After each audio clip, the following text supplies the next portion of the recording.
smoking gelato right now, you know what I'm talking about? It's Xavier Jordan. $12 blunt. I wanna be the richest nigga in the room. Got it out the mud, ain't had no silver spoon. The realest nigga in the room. Got it out the block, I came a long way from a goon. The richest nigga in the room.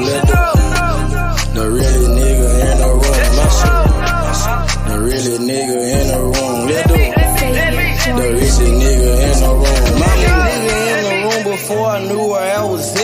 We were catching Noble, I was on the block chasing stacks. I was in the schoolhouse, had that scrap in my backpack. Teacher get on the nigga ass, fuck it, I'm skipping class. Ayy, back to the block, I'm back to the hood, it's back to the bacon, nigga. Back to the bacon. Now I ain't playing, I ride with the K, and it's all safety, nigga. The richest nigga in the room without a bank account. The realest nigga when I move, X everybody right.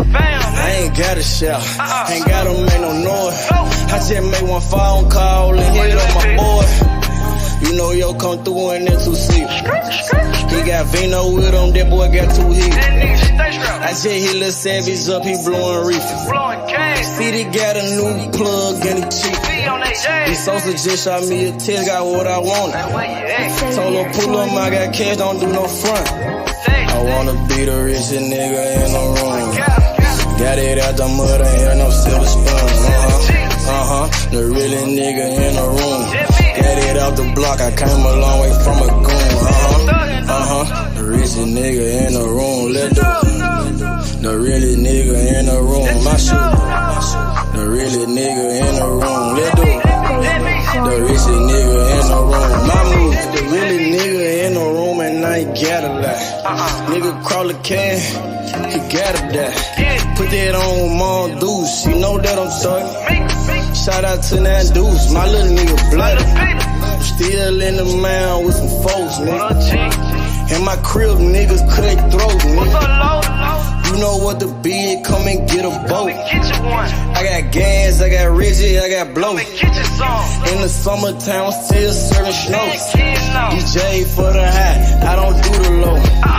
Can with the move if it make a profit. That boy coming brown, so we call it block. Steak props, ABM, but the team's the rock. I'm like Shaq to the youngins, I still get the blocks. All these bitches jockin', whole team fly like choppers. And we came with choppers, keep Big Macs just like Whoppers. I wanna be the richest nigga in the room.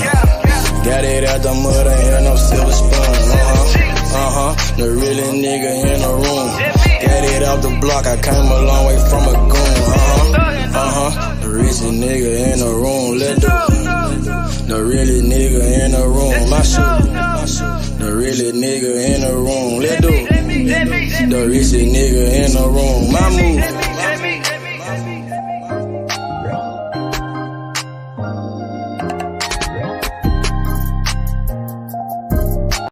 You stop a nigga like me, nigga. You never be fly as me, nigga. I used to butt down a P, nigga. Just to run up me some cheese, nigga. Listen to me when I speak, nigga.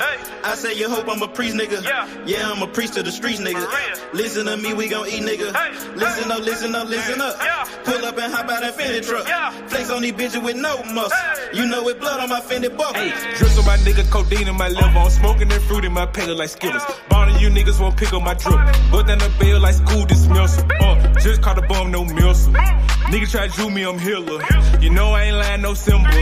Money over bitches that simple. Bowls in the kitchen, no dishes. All about bread like Jiffy. Clumsy with the weed, I'm tripping. Shawty got it for the low, let's get it. Get in the guapo. Nigga, we passing like Rondo. OJ in that Bronco.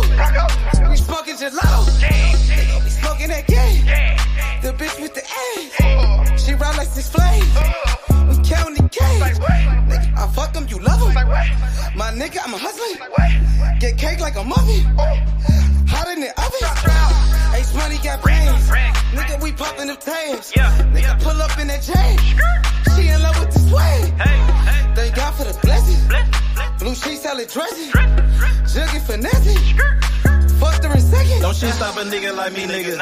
You never be fly as me, nigga. I used to butt down a P, nigga. Just to run up me some cheese, nigga. Listen to me when I speak, nigga. I say you hope I'm a priest, nigga. Yeah, I'm a priest to the streets, nigga. Listen to me, we gon' eat, nigga. Listen up, listen up, listen up. Pull up and hop out that Fendi truck. on these bitches with no muscle. You know it blood on my Fendi buckle. Let's get it, let's get it, let's get it. Hey, I look like I'm worth about $1 million. I'm loading my sweat through the ceiling. I got this shit off of drug dealing. Rats all on me like I came out the bank. We turned up, he just broke out of paint. Told my engineer don't turn me down. Toss it to blue, told him break it down. Back to back rolling up out of pound. Got some little gangster come out the mouth. Shoot around me when I'm out of town. Soon as I hit him, it got around. Fuck all these niggas who doubted us. Bitch, I went 4 years without a fuck.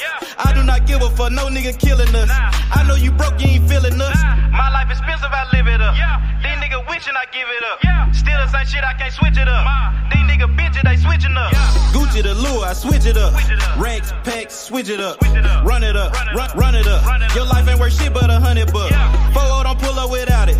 No limit, we bout it. Strong, got it, clouded. Nigga, come through in the outed. Don't shit stop a nigga like me, nigga.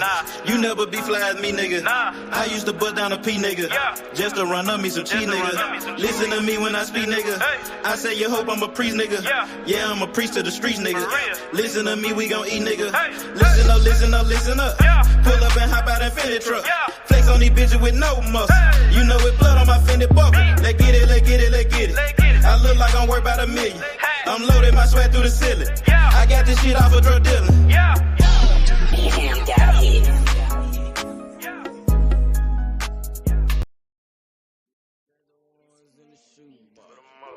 I used to buy a gun, now I got 2. Had to change location, feel hit the spot. Got me a new plug and it still get drunk. Get the gas from the best crop. Bitch got the biggest ass and the best top. Drop 10 on the drop top. Did 110 when I left the lot. I want that drip in that marinara, and 50 on me like a Zebo. Try to pussy so good, but don't want no fucking, don't come with the D though. Got rid of my old plug, hopped on the plane, we got me another one. Night about full of ones, overflooded, gotta go get me another one. Relocate the spot, the night getting hot, and I know them bitches coming in. About the dividends in the Benjamin, a nigga might have to go kill a friend. Panamera on the Roy Royce, drop top on the Wraith. 150K, I need a higher place, I had to pay at the safe. I used to buy a gun, now I got 2 Glocks. Trapped at mama house, now I got 2 spots. All this ice on, I need a flu shot. But don't reach, cause they probably get your crew shot. I used to stash the ones in the shoebox. I used to buy a gun, now I got 2 Glocks. Had to change location, feel hit the spot. Got me a new plug and it still get drunk. Get the gas from the best crops. Bitch got the biggest ass and the best top. Drop 10 on the drop top. Did 110 when I left the lot. I dropped 10 on that roller watch. Then I blew 10 when I left the spot. I made 10 at another spot. We dropped 10 at your beach spot. I got 30 at your whole house. I got bowls at your mama house. On the low, I stashed that 40 in the fender, nigga. Out of state to state in different runners, nigga. In the mouth like a dentist. And I ain't saying shit like a witness, He ain't get the picture. Milk carton ain't missing. You know, I used to stash the ones in the shoebox. I used to buy a gun, now I got 2 Glocks. Had to change location, feel hit the spot. Got me a new plug and it still get drunk. Get the gas from the best crops.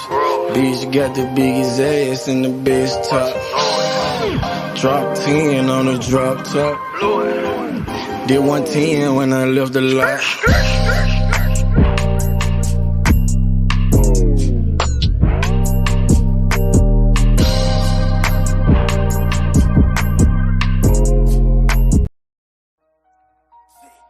See, sometimes you gotta make decisions. Which one you gonna do?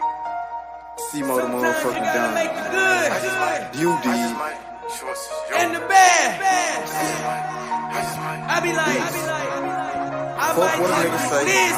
Watch what he do. I might do that. Either he is or you ain't. Make your best move, your next move. You Free did. C-Mo. I might just do me me a sec. I'ma just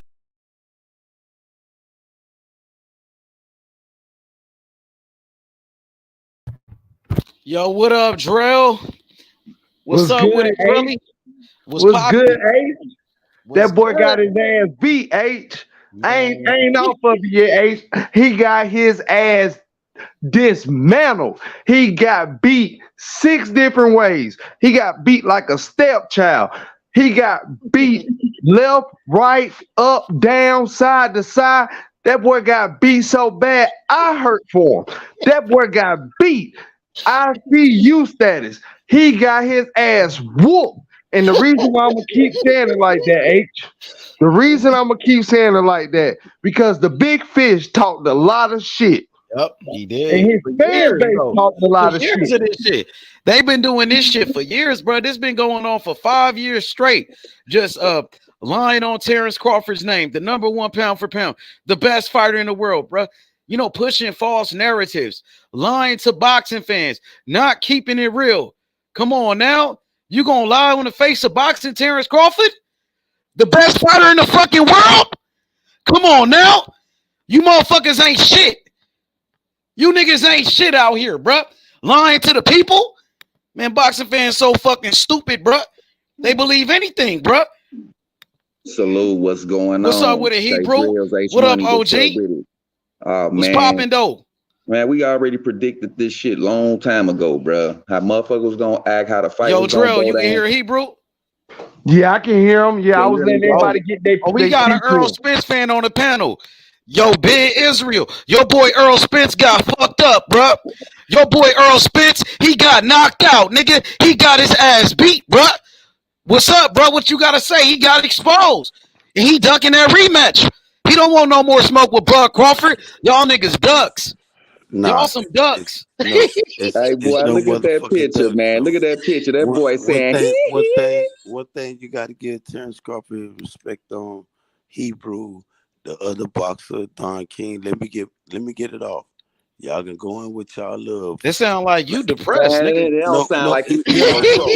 Oh shit, nigga, sound like you've been having a long week, nigga. What happened to July 30th? It sound like you've been having a long week. August 1st, nigga. But guess what, Don? I'm going. You gotta holler at Hebrew and them. I'm gone. Bounce back though. Nah, don't run. Don't run like EJ from this rematch. Don't run like EJ from the rematch, nigga. July 30th. Y'all scared of that rematch, huh? You don't want to see EJ back in the ring with Terence Crawford, nigga. No, I do. I want to see EJ in the back in the ring with no y'all scared. Y'all talked all that shit for years, bro. Calling that man a duck. Man, apologize to Bud, bro. Apologize to Bud, bro. 1 minute. We giving you a chance to apologize to Bud Crawford, bro.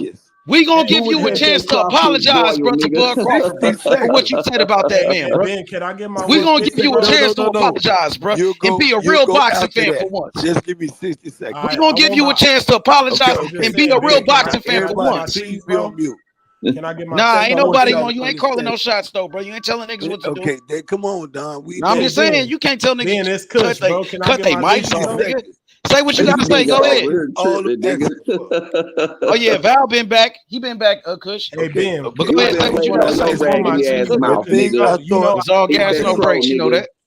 That's all we want to hear you do is eat the crow, nigga. Apologize to Bud Crawford. No excuses, We're giving you a chance to be a real boxing fan. A real man. I thought y'all was gonna be a man and let me apologize. Y'all all right, go ahead. All right, I have the whole speech, and I'm like, damn. Got that shit rolled If down. y'all gonna hear it. Apologize to the quiet, goat, let me talk. I ain't gonna talk over none of y'all. I don't want no smoke from none of y'all. All y'all was right.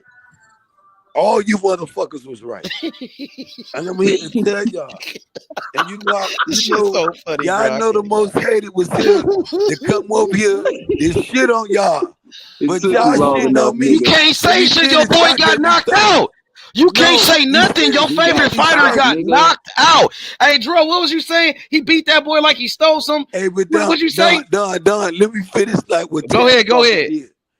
But you know what? When I was thinking right, when EJ got knocked down in the first round, I spilled my drink. Can't see the fight. He turned it off. That was the second round, Fuck nigga. all you talking about. It was the second round, nigga.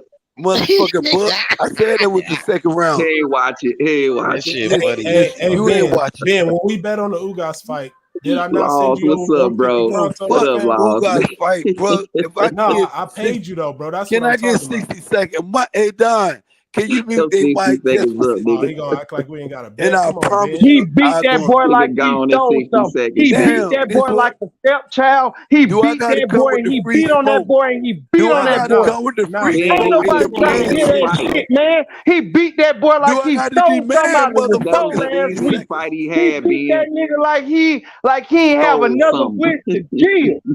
Hey, Ben, I just want He my ain't have 150, enough. dog. He ain't That's have all I another want, bro. It candle ain't to even no blow disrespect. out. I just want my So 150 I like see you right got your now I got cheese. to demand 60 seconds. I thought I was gonna be over here with my brethren and they gonna let Get me the eat fuck my out of crow. here. We want your But brethren y'all want before the fight, nigga. Fuck out of y'all here. want to talk y'all shit before if y'all gonna take a man and and give Bud his accolades. Y'all didn't even let me give it him. Y'all, yeah, big, because you was the main motherfucker talk about canned fish, crawfish. Yeah, I'm ready for it. But let me get my shit. Then y'all can rain on y'all shit. 60-second again, I'm asking. Do not say nothing. The thing I was looking for when I seen Bud knock EJ down in that second round, I spilled my drink, my boy. I was like, what the fuck? And this is a question for all y'all. Cause I tell y'all I smoke Zaza on a heavy, consistent basis. But you motherfuckers can't go in there playing boxing. It could be your favorite fighter, and y'all know I fuck with EJ to the 100. That nigga went in there talk about he gonna smoke Bud and fucked around Bud, smoked his ass. And you know it's man down today, tomorrow, and forever. But Bud moving forward has become my number one pound for pound fighter. I just want to give my accolades to all y'all great brothers. Cause y'all gonna hear me on other, oh he shit. No. Y'all give me my opportunity, and I thank all y'all brothers for doing that. Bud's something different. To me, the way he caught EJ, I ain't gonna make no excuse to this. Deontay Wilder, the nigga was high. He was smoking. He knew motherfucker EJ know he shouldn't be smoking no motherfucking Bud. You dealing with an athlete, motherfucker. A nigga who getting there 3 o'clock in the morning running. He ain't going to the club. He's not drinking no Hennessy, no Louis the 13, Remy, tequila. None of that shit, Patron. That motherfucker training. And when you deal with these type of fighters, you got to be on that type of level. And I want to thank you again, Don King, all y'all brothers. And I'm for the free smoke now. Thank y'all. Hey, Ben, before we get off like that, bro, can I get my 150 though, bro? That we bet. You feel what I'm saying? You already know I'm an honest nigga, bro. When I lost, bro, I sent you my cheese, bro. I can't get my cheese. Oh, niggas on mute, bro. No. This Kush, bro. This Kush, Ben. This Cal? No, this Kush. Oh, Kush, man, if man, you did bet another one, I fought. Yeah, you know we bet on this fight, man. No, Kush. Right now, I'm seeing Cam. Cam was the last dude I bet. But man, you always bet, and you're a man of your word, Kush. I'm gonna post my cash app in the private chat, bro. I ain't even trying to go at you like that. Bro, you got my cash. I'm gonna do it to you, Kush. But right now, I'm telling you right now, today is Tuesday. By the time I get back to Maryland, it's gonna be Wednesday. By Wednesday, for sure. No later than Thursday, you gonna have your shit, bro. I respect that. Kush. Hey, I'm gonna drop my number in the private, bro. My sister had to come get me for Vegas. Nigga, pay that man. Nigga, fuck all of that. Pay that man his money, nigga. Your boy EJ got knocked out. EJ got knocked out. Nigga, EJ a bitch ass nigga. Oh, drunk ass nigga. Oh, high ass nigga. Oh, junkie ass nigga. EJ scared of Bud. He's scared of that rematch. Y'all don't want no more smoke. Y'all don't want to get back in the ring with Bud. You know what Bud gonna do to that bitch ass nigga? Dust his junkie ass off again, nigga. Hold on. We could double or nothing. That's exactly what he's gonna do. No. I want to pay your money first, like you paid me mine. Yes, sir. I respect it. Double down. I respect it, we can double down. I knew I okay, could, hold on, because I love what you said, and I want you. And this is what I want to say. Something else, right? And somebody told me. Somebody said, "Man, you know what? EJ got paid double to take a dive. And I'm like, you got EJ fucked up. They said they wanted to be a trilogy. Bud ain't gonna sign no other fight. Hey Ben, your boy got beat the fuck up. That boy got beat. He got beat, and he got beat again. Hey Ben, I'm gonna tell you one more time. Your boy got his ass beat. Hey Ben, my number in the private, bro. Text me, bro. Kush. Hey Kush, like I told you, me and your money is solid. But then I want you to call me. You got my information. Man, handle you got that my business, cash app, nigga. Ben. Hey, You gotta show I the bet Kush too. can never say me and him, man. No discrepancy about no money. Now, on the private chat, nigga, we gotta show the team. You got my number. Not a doctor coming out talking all this shit. Talking about a doctor and everybody else. I don't want to hear no excuses from nobody on this panel. I don't want to hear no excuses. Errol Spence talk all that shit. Hey, I feel y'all want to get on bed, bro. Talk all that shit, Hebrew. He talk all that shit, Hebrew. That boy talk all that shit, man. I don't want to hear all that soft ass shit now, bro. That man talk cash money shit, and he got a cash money ass whoop. Nigga, this the Lions Den, nigga. You finna get chewed up with all that goofy shit that you nigga got was a talking, cash nigga. app ass What whooping. the fuck you mean, nigga? He got a cash app ass whooping. Nigga, that's a motherfucking 2 clicks away, nigga. Pay that man to get back to Pay the that show. man his Nigga. money, man. That man got a cash app ass whooping. Pay that man his money with that man got a cash app ass whooping. That nigga don't know how to use that motherfucker Kush. Hey, man, I ain't got your number That's no too more. much reading, nigga. Hey, Kush. He don't know how to use the cash app, dude. Get off, bro. With a cash app ass whooping and don't even know how to use it. How you don't know how to use it? You got your ass whooped off. Nigga. Man, is it confirmed so we can get back to the show and you eat your pro, nigga? Bro. It's in the private, bro. Nigga, talking all that sweet shit, nigga. That's that soft night shit, nigga. Like you been talking. You ain't never bet a nigga nothing. Yeah, nigga, I don't bet, nigga. You the one got yourself in that situation, nigga. I'm smarter than that, nigga. Much, Hebrew, spending my money on food, I want them to get all their excuses out, bro. I want them to get all like the Bud B. excuses out. Spence ass. I don't give a fuck what nobody say. It look like This Bud guy B. his Spence motherfucking ass beat. And there's nothing you can tell me no different. I don't want to hear about no 7 pounds, 54. I don't want to hear about none of that shit. Come on, y'all Earl. Bet now his ass clipped up like a motherfucker. They still talking about come on, Earl. Why this I nigga gave you still my in the ring? prediction. I gave you my whole prediction. What you mean bet a dime? You the one paying out. I gave you my whole prediction. He stopped that man 1 round earlier. Anybody on this panel can tell you I told you Terence Crawford was going to stop his ass and knock him out in the 5th round. We got the receipts on there, K-Drill. You ain't got to explain that shit. He Come know on, he man. too. Stop that shit. Nigga, this look like Bud B. Spence ass, nigga. Pay me nigga. more money than we talking about, nigga.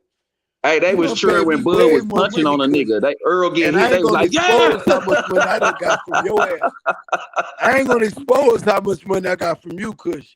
Stop. Oh man, Stop. you ain't do shit with it, nigga. No money, Kush.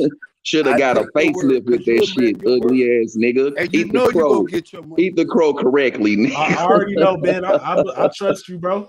Yeah, but tell that nigga who cheerleading to put his. He always talk about cheerleading. Hey, Ben, you know what, bro? It's a lot of new people on the panel, bro. I don't even know who nobody is. Earl, nigga. That want to hear that shit. Hebrew right now, bro. I don't even know who that is.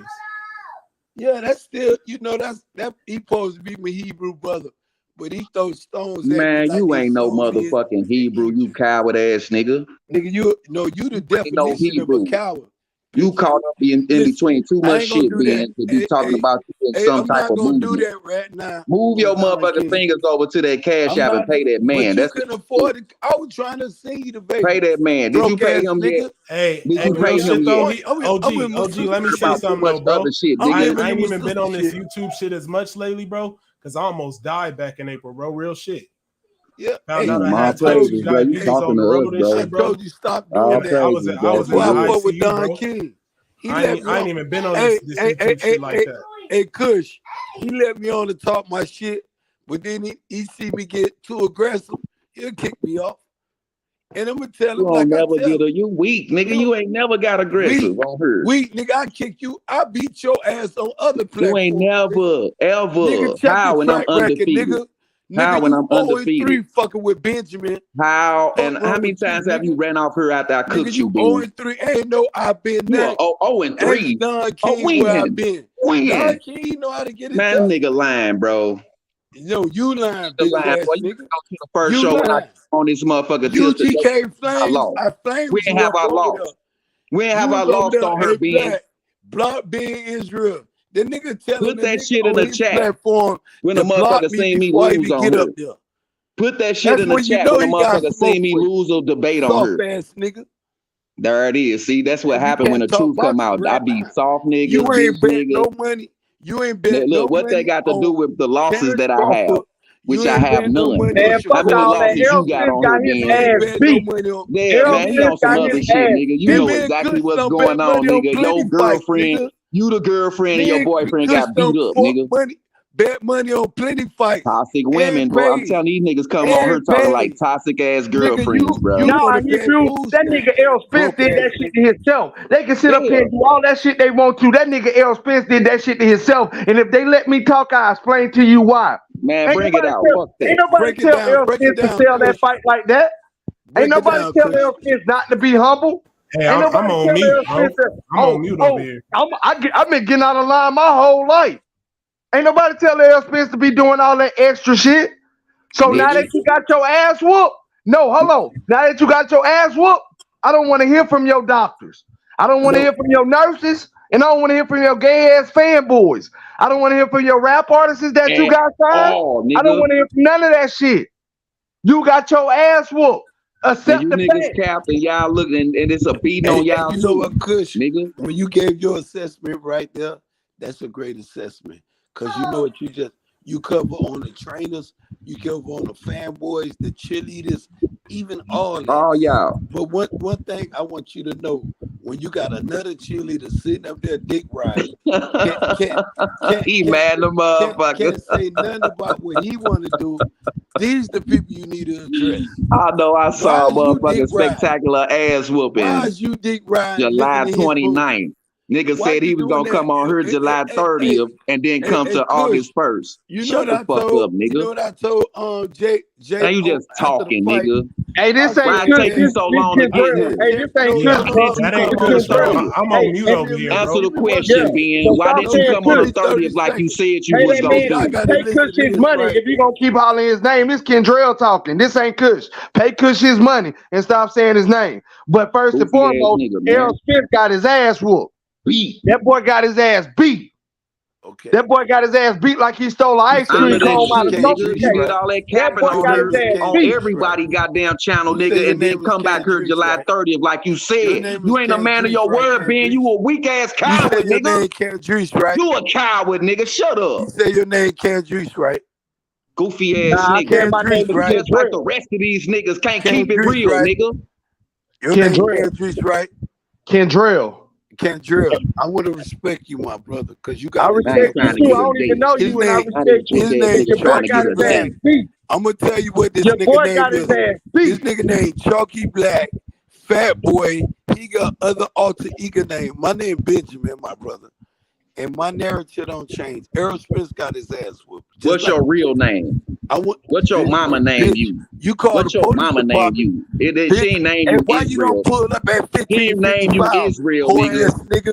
Why would your mother name you in Israel? Why would she name you an Israelite name? Hey, hold on, Hebrew. Hey, Hebrew. Shut up, bro. You a coward, nigga. You ain't know you a phony ass nigga. Why you don't pull up? Hey, Ben. Why did your man Derrick James and Errol Spence do all that talking to Bowman like this? Why I want to talk to you. No, hold on. Let me ask one question, bro. Let me ask you one question. Why did them people take it outside of boxing and disrespect Bomac like that, man? No. I want to. Hey, man, Bomac wasn't fighting, bro. See, Terence Crawford. Terence Crawford ain't just boxed him. Terence Crawford beat his ass. He beat his ass, boy, and he beat his ass for all the shit that they were talking. So I don't want to hear nothing from an Errol Spence fan. Just accept your loss and go to sleep. Just accept your loss and go to sleep, bro. Y'all got y'all ass whooped. Y'all get all that fucking talk about the first. The ass whooping. It got y'all ass whooped. Which one you want me to address first? The ass whooping. Listen. Listen, hey, my father told me once before. Which one you want me to address first, Bear Bryant. He said Bear Bryant said one time, I gotta go get me some of them. And he was talking about them black boys out of Nebraska and Oklahoma and everywhere else. He had to go get him some of them. That's what Bear Bryant, the University of Alabama, said when Nebraska tore up and down the field on their ass with the black. Hey, Kendrick, what you want me to address first? You want me to address the ass whooping or the bull man? Just tell me, my brother, because you seem like you want to talk boxing, and I love that with you. And I'm passionate for the sport. And if you want to talk about how Bowman started the disrespect off, and maybe Derrick James fell short in the end because EJ got his ass whooped. You feel what I'm saying? Maybe you right with that. And then you again right with what type of fighter did showed up? My favorite fighter. When I tell you, Kendrick, it's man down today, tomorrow, and forever. I put that in the chat when I first put it up. I ain't gonna lie. Man down with Earl. Earl was a man down, bro. Let's be respectful though. He was a man down. And let me talk to him, cause you gonna want to go left with some man. shit. I ain't gonna want to go left. I'm just speaking on what I saw, and I'm agreeing with what you said. He was a man down. Then you can voice your opinion. What about all the shit you talk? Why didn't you answer the question? Why didn't you? I got a question for you, I'm talking to him though. Let me first. I got a question for you though. Address your question. Let me finish this question. Damn, nigga. But just it sounded like he had a whole statement and cooked your ass about your favorite fighter. Like I was telling you, though, my great brother Kendrick, when you sit there and say that Derrick James, he fell short because his fighter fell short. Then when you say EJ, and I put bread up, it went south. After the second round, when Bud knocked his ass down, when all that place, and I was telling EJ, I told them niggas, I said, man, Bud. Oh, now you're Bud fan. Ain't bullshit nothing, because I said EJ gonna beat the shit out this nigga. But I ain't never said Bud was but Ben, let me finish. I'm finna finish in 30 seconds. Bro, in a few seconds, you had 3 minutes, and I'm gonna be less than you had. Just let me finish. When the fight came to fruition, right? After the second round, and you see the assessment, this one I thought EJ was gonna bite down on his mouthpiece, but then EJ was like, he was out there doing what motherfucking Hebrew doing on crack. He was gonna bite down on for the fences. On his mouthpiece. He was trying to fight. Hey Ben, you're missing my whole point. My point is, hold on, Hebrew, hold on. Just let me say this, and I'm going back on mute. Please just let me say this. My point is, the reason why my fire and my level is so high right now is because EJ, Derrick James, and his whole camp went south on his own kind. I mean, talk about how fat they were. Nothing that has nothing to do with boxing. Not that he's a bad trainer or he sucks as a trainer. No, they were talking about him as a person. Their own people. Like we're fucking animals. And then you get what you deserve. And now it's you should have never been in the ring. You got brain damage or this. That. Don't nobody want to hear that shit now. Don't nobody. You should talk to the Mexicans like that. Ain't no brain damage like that. Hey, Mr. Now you go Shelton, eat some fucking I see Cheetos. you over there rolling that shit up, Mr. Shelton. And I was looking for you out there in Las Vegas too, Mr. Shelton. No, I couldn't make it, man. I see had you rolling that shit up. I was looking for you. I had more important shit to do. In your yard, man. You I had more important me when I was out there too. I had more important shit to do, bro. But check it out. Let me tell you what happened, man. This is what happened. And I've been saying this for 3 years, and Ben, you know that. You had a guy who was the unified welterweight champion of the world, right? But this guy had been spoon-fed guys who's going to make him look like he's an unbeatable monster who can't be whooped. And when you put that motherfucker in the ring with a guy who can actually fight, this is what you're going to get. We've seen this before. There's a guy running around this motherfucker named James Toney who was smashing everything, beating the shit out of motherfuckers, right? and they put that nigga in the ring with a guy who could actually fight, a guy named Roy Jones Jr., and he made that motherfucker look like an amateur. We seen this so many times. Another guy, Bernard Hopkins, the executioner, was whooping ass and taking names. They put that nigga in the ring with Roy Jones, made that motherfucker look like he didn't know what he was doing. The dude was not what you thought he was. I've been saying that for 3 years, and you motherfuckers wouldn't listen. But can I ask you a question? The dude was not what you thought he was. Yo, Ben, it's Kush, bro. Check this out. Last time we sent the money to YB, bro. So you don't have my Cash App. My Cash App is in the private chat, bro, along with my number, bro. Hey, Kush. This Kush. Yeah, it's Kush. Hey, Kush, you came back. Kush, don't worry about that. You know me. You said that money done. I need to ask a question to Mr. Shelton, right?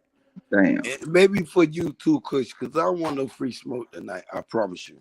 I'm paying tab right now, Kush. You can never say being Israel play with my money. Them other niggas, he owe me push-ups.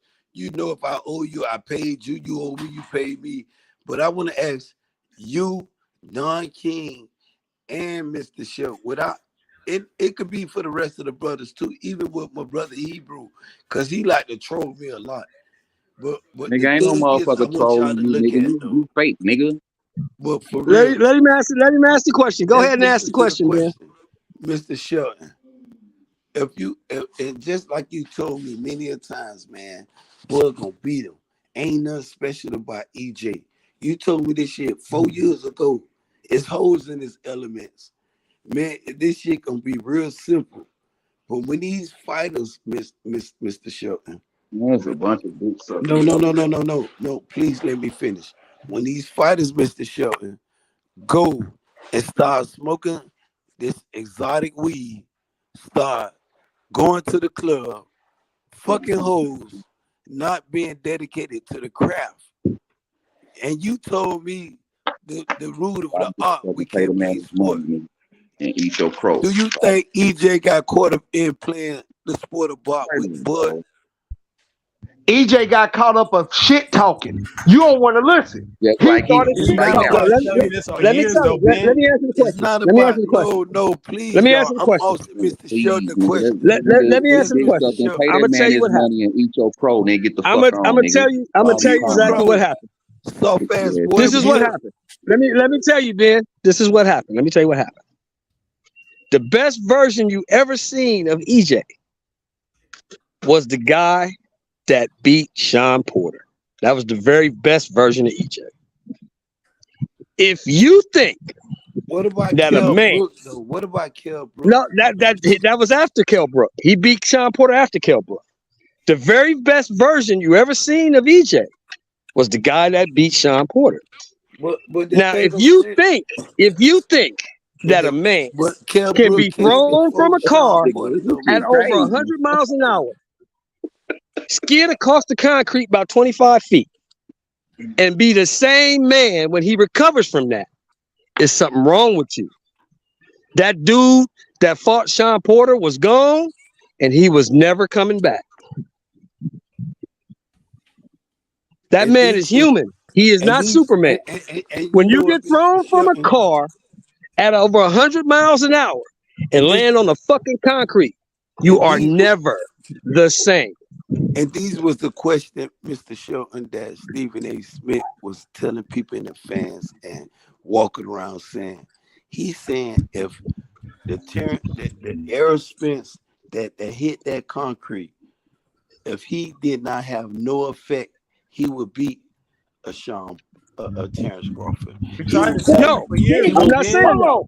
I'm not saying that. After the car wreck.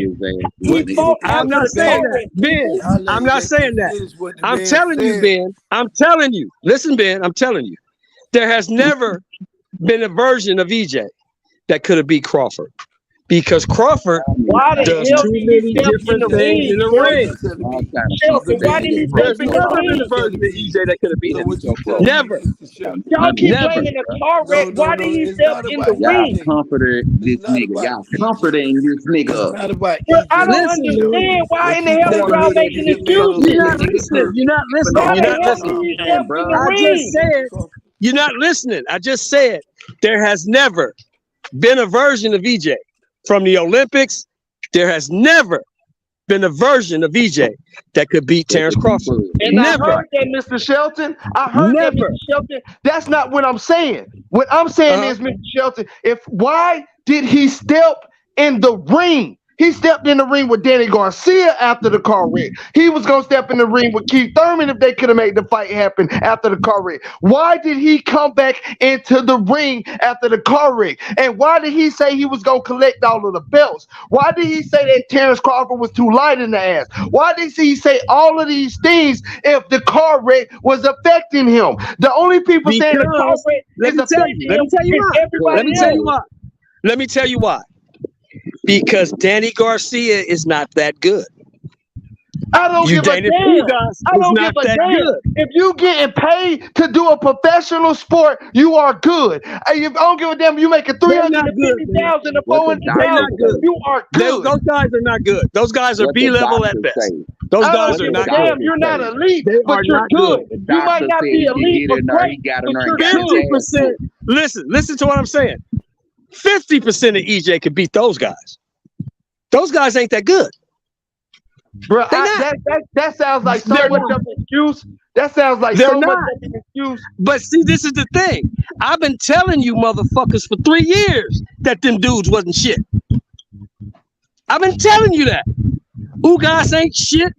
Danny ain't shit. Sean Porter and Kell Brook is the best niggas he ever fought. The rest of them motherfuckers he fought ain't shit. I've been telling you that, but none of you niggas wanted to believe me. It's not that we didn't want to believe you. I'm trying to figure out what's the difference from being punched by Danny Garcia and what's the difference from being punched by Sean Porter and what's the difference that's still being punched. I mean, a baby can hit you, a child can hit you the wrong way on your temple and you can die. Okay, let me ask you a question. Right? Let me ask you a question. Let me ask you a question. Hold on. Let me ask you a question. Let me ask you a question. This is an answer for you. This is an answer for you. Let me ask you a question. Like I'm making when Terence Crawford fought Sean Porter, what happened? What happened? One thing I want y'all to know. He whacked his ass. Was entertained. Okay. When Errol Spence fought Sean Porter, what happened? Biggest fight in boxing. He got a motherfucking decision. He damn near got his ass kicked. If he don't get that fucking knockdown, he loses that fight. Yes or no? He's in the war. He's in the war. This is what I'm saying, Shelton. You cannot sit up here and say that a car wreck affects him for one fight. This is what I'm telling you. We off the car wreck. We off of that. What I'm telling you is this. Errol Spence had never fought anyone in his entire career that could prepare him for Terence Crawford. Nobody. Cool and all. He called for this shit. Nobody. I don't give a I don't care what he said. I don't give a fuck what he said. I know what I saw. And them dudes do not prepare you for Terence Crawford. Because them dudes ain't shit. None of them. This dude can fight. Man, they knew that shit from the beginning. Ain't nobody finna give your motherfucking ass no sympathy on your crow eating bitch. You supposed Let me ask you this question. Why do you think? Let me ask you this. Here's another one for you that'll square it away for you.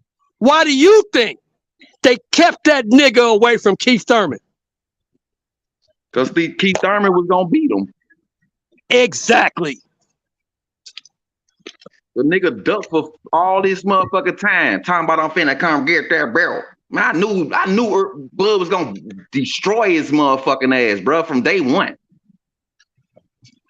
That dude had never seen anything on the level of a Terence Crawford. Nothing. $6 million man. That's why he's in that ring, and he thought it was 3 niggas in there beating him up. He had never seen nothing like Terence Crawford. This Nothing. nigga thought he had a tag team, Mr. Shelton. He finna go to the corner and tag a nigga in. You gonna go from motherfucking Ugas and get in the ring with Crawford? Nigga, is you crazy? Man. Yeah, man. That's 2, 3. Man Crawford is down. 3, 4 levels above Ugas. Man down, nigga. 3, 4 levels above Danny Garcia. Fight. Come Every time on, man. Israel talk about a fight, he pursed that motherfucker. Just but like you niggas, them niggas was thinking with their heart, bro. Them niggas was thinking with their heart. I got hurt. These niggas was thinking with their heart, bro. That nigga need to keep Earl out his mouth. He gonna kill him, man. Hebrew. Them niggas was thinking with their heart, bro. They wasn't thinking with their head. Nah, they was thinking with their heart. Now they ask the question, oh, bro, y'all think it was because of before the y'all think it was because of the accident, all this whole ass shit? Come on, bro. Now y'all want to talk about the accident? I don't want to hear all that. I'm not talking about the accident. I just told you, bro. I just told you. There was never a time in boxing that nigga been a pro. There was never a time that he could have beat Terence Crawford. Never. Fuck with Bud. He's not good enough. He's not good enough. Never good enough. Flat-footed, come forward, volume puncher will never beat Terence Crawford. And his body punching wasn't even shit in that fight, bro. Never. Crawford is too skilled. Fight, bro. That was Terence Crawford, easiest fight in his career. Terence Crawford is too skilled and too fucking mean to lose to a guy like Spence. He's too basic, eyes, bro, and turned out the stir, bro. I knew he was finna lose. He's too fucking basic. Yeah. The dude fights one fucking way, bro. One way. He only fights one way. He's too easy. Hey, Mr. Sheldon, this the thing right here. He fought this nigga the whole fight southpaw, so to kill all they goofy shit. Right. He fight one way. He fought it one way. Mirror image and beat his ass up. Because the nigga's too easy. He's not skilled enough. I keep trying to tell you niggas that. That nigga had no skill. I know. Mr. Sheldon, you ain't telling me. I know, bro. I know. I've been here. Nigga, it was Bud Crawford from day one with me, bro. Yeah. Because you know what you're looking at. You know what you're looking at. I watched this nigga fight going forward, going backward, moving laterally. I watched this nigga catch niggas in between their shots, and I watched this nigga walk niggas in the shots they don't see coming. I have never all the mistakes he made, my life seen Errol Spence make one adjustment. Have you ever seen Errol Spence make one adjustment ever in his whole career? Nope, just forward. That's it. You can't beat a guy like Crawford like that. You cannot. That's why when he was missing, he was getting 1-2, bro. I said that. I said he gonna be missing heavy on that front foot, and he gonna get hit with a 1-2. That was what dropped him in the second round. Just what I said. I know exactly what I'm fucking looking at, bro. Right. Y'all tripping out here. You niggas is weak. He wasn't good enough. Listen to me, bro. He wasn't good enough before the accident. After the accident, he had no shot. He had no shot. None. No, bro. None, bro. I saw that shit. I'm like, this nigga Bud finna kill this nigga, bro. This nigga ain't got no footwork. He heavy on his front foot. He always got his motherfucking high guard with his head forward, bro. This is uppercuts and hella punches on him, bro.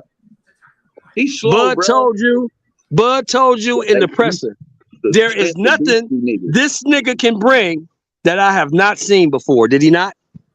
That's exactly what he said. Man, there's nothing this nigga can bring that I ain't seen before. Another nobody I'm finna fight. That's all he said. That's all I heard. That's another nobody. Y'all say I ain't fought nobody. It's just another nobody I'm finna fight. And that's what happened. Exactly. That's what I saw. Exactly. And nigga, that's what it is. A fucking nobody these niggas dick sucking on. Fuck out of here, nigga. That nigga was weak from the beginning. Before the car crash, like he said. And they put that nigga in there with a bunch of motherfucking, man, stop, man. Y'all ain't watching this shit, bro. Look, like I said in the beginning when I first started, right? Like I said when I first started. I don't know what he like I said when I first started, bro. I was looking at that nigga roll around the bed with the strawberries. You niggas is fucked like up I said, like I said when I first started, bro. Y'all some bitches. They fed that nigga. They spoon fed that nigga a bunch of fighters they knew he could whoop. Yeah, Ricky Schroeder, OG. Ricky Schroeder, silver spoon ass nigga. Fuck on. They fed him a bunch of fighters they knew he could whoop. They built him up so they could sell him. Now say what about Bud? What about Bud? Who he fought? He fought Earl and whooped his ass. How about that? Now y'all can't say that who he didn't fought shit. He fought y'all motherfucking boyfriend and whooped him. Nigga. But see, this is the thing. They're not looking at it from a boxing perspective. If you look at it from a boxing perspective, right? This nigga Bud Crawford that came through 3 divisions. When you come through 3 divisions, that means you done fought multiple guys with multiple styles. Now tell me, all you niggas on here, tell me, what fight have you seen Bud Crawford in where you thought he was in trouble? Only thing they can say is Kavalauskas. And he wasn't in trouble in that fight. He wasn't in trouble at all. What, Gamboa? He wasn't in trouble. Wasn't in trouble at all. Everybody get caught, so that ain't no excuse. He got hit by Gamboa, didn't he? Same thing. But what made he punch the nigga on his shoulder like a little kid was in there with him? Let me ask you a question. Let me ask you a question. What happened to Gamboa? He got dropped. Stop. He got hit by Kavalauskas, didn't he? Yep. What happened to him? 2 temple shots, fight was over. He got hit by Kell Brook with that jab for 3 rounds, right? Mm-hmm. What happened to him? He walked into a stiff-ass jab and the nigga ran into the ropes and he still got stopped. He got hit a lot by Sean Porter. What happened to him? He was bullshitting, was down in the first round, and then they told him he was down and he stopped motherfucker Sean Porter. Stop me when I'm lying. So what made you think, what made anybody think that a flat-footed, come forward volume puncher was going to be the guy who been through all of that and came out on top and never really broke a sweat? Steel. Come on, man. People thought that he was quiet nigga pack, nigga. Quiet nigga pack. I cannot believe people actually thought Terence Crawford was gonna lose. I had a person told me go die. I gave him my petition. They said you can go ahead and die. There's no way he's beating Errol Spence at 147. Errol Spence is a natural 147. I said, never mind. You know what? Errol Spence got his ass beat. See, I'm gonna tell you where they fucked up at, y'all. They might have had a better fight if they had made the fight in 2018. But you fucked up and you let this nigga grow into the division. Facts.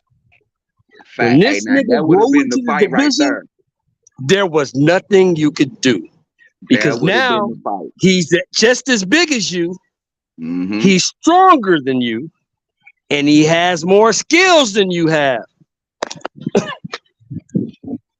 That would have been a different fight in 2018 if that would have went down. That's the fight that they wanted to see right there, but it didn't happen. Yeah. But here's the cold part, Hebrew. It would have ended the same way. Yeah, he got his ass. Because he don't have the same skills as Terence Crawford. I was just going to say that. Exactly. Crawford would have walked him into some shit he didn't see coming and knocked him out. Still. But it'd have been a little tougher though, because Bud was a little light in the ass then, but he talked that shit and let him grow into the damn division. Exactly.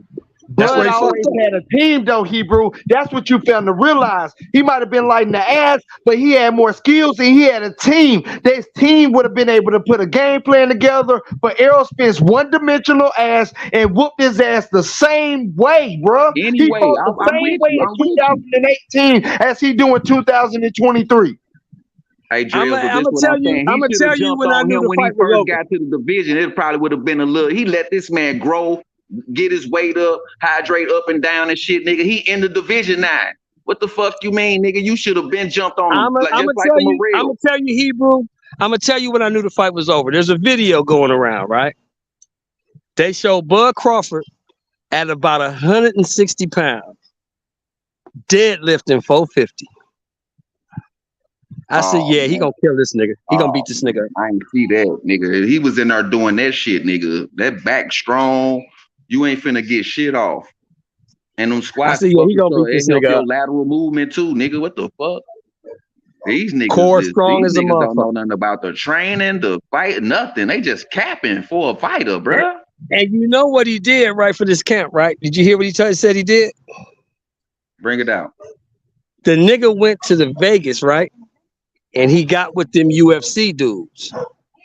And he worked on wrestling and grappling and got stronger. Then when he left Vegas, he brought them UFC trainers to Colorado for 6 weeks. And they continued to work on wrestling and grappling. Do you see his eyes? You see Bud eyes? Fucking madman, bro. That's them same pink eyes in the Ryan fight. I promise y'all. That nigga was a madman. I knew he was gonna beat his ass up, bro.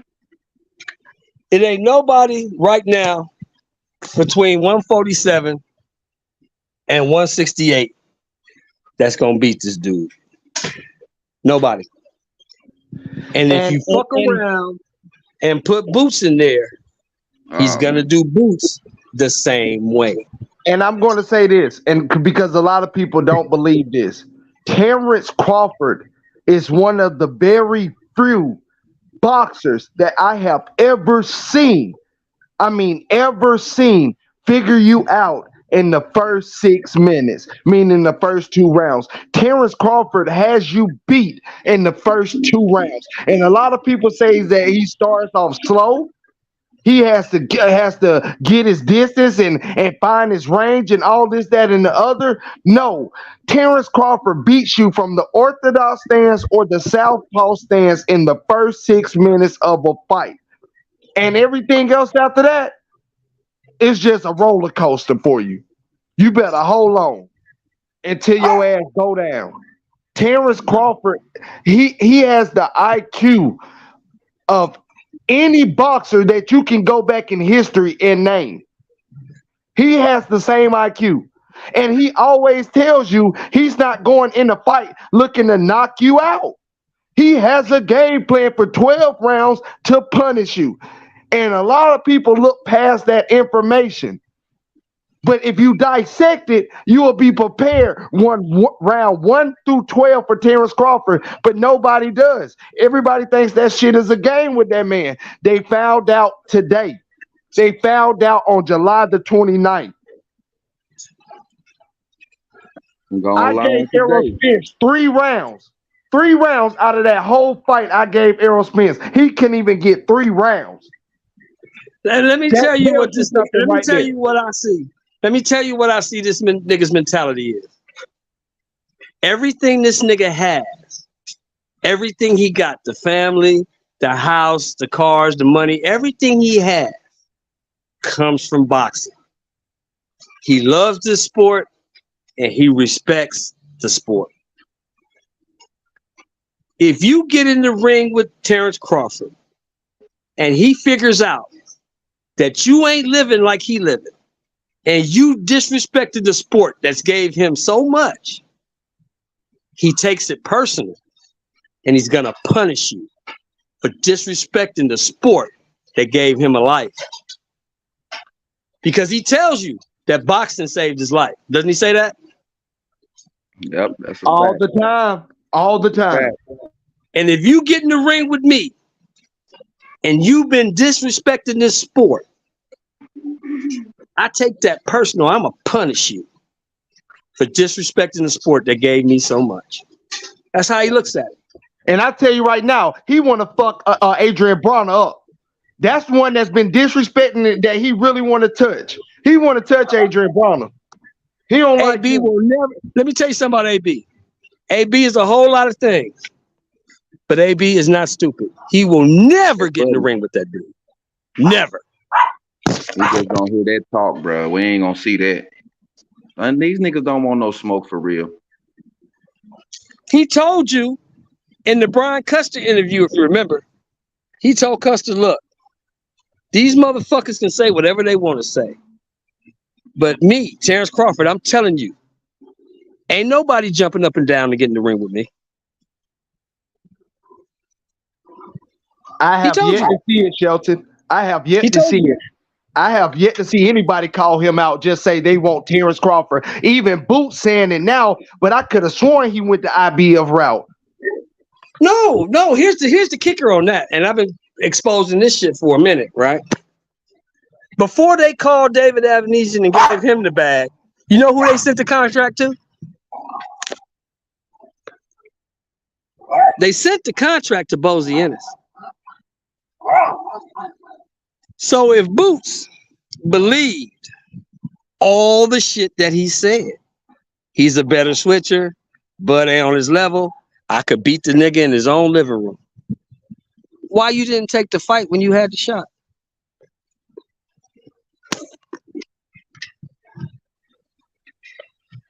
So you gonna sit up here and tell me that you'd rather be the IBF interim champion instead of the WBO world champion? That's what you gonna tell me? And that's why I feel like it's an easier route, because he wanted to go and collect all 3 belts and then only have Bud for 1 belt. But either way, it still wasn't gonna play out in his favor, even if he got through EJ. He ain't getting through Bud right now. I don't even. Not only did he know that, Bozy knew that. Yeah, that's why they left the whole sanctioning body. That's why they left. I don't even want to talk about Boots because he ain't really said too much. I want the motherfucker that said all that shit, Shelton. I want the guy that talked all that shit. That was the big fish. He talked so much shit. I don't even want his fans. I want him. He came out his mouth doing all that disrespectful shit. He the king of the division. Terence Crawford came to his division. He got his ass toe out the frame. Out the frame. Well, here's the funny part about that, everything you just said. He ain't saying that shit now, is he? I don't believe he can. Shelton, I don't believe he can. I don't think he can talk. I don't think he can walk. I don't think he can breathe on his own. I don't think he's okay. He ain't saying that shit now, is he? The man sat there and told you Wednesday, you motherfuckers been disrespectful. You've been talking all this shit. It don't matter. The fight is here now. And I'm going to show you why I'm number 1 pound for pound. Did he show you? Nice Trey, salute. What's up, bro? What's up, bro? Yeah. Do you believe him now? Yes. Yeah, he showed us. Showed the world he was the truth. He showed the world. Do you believe him now? No excuse. Showed the world he was the truth. Yes, we do. Hey, salute to you, Ice Trey. But the thing I'm starting to realize is I feel like Bud was blackballed because I took a break from watching boxing, but it's like the general public, a lot of them didn't get to see Bud fight. So a lot of them didn't know how talented he was. He should have been on pay-per-view with Manny Pacquiao, but it's like his own crew was blackballing him, basically, in my opinion. I feel like Bud and Demetrius Andrade was on the verge of blackballing themselves. Yeah. It's like we should. That was the first time like a lot of casuals have seen Bud fight. Like they didn't even know he was that good. He should have been on pay-per-view versus Manny Pacquiao years ago. That was the fight that was gonna put him on, in my opinion.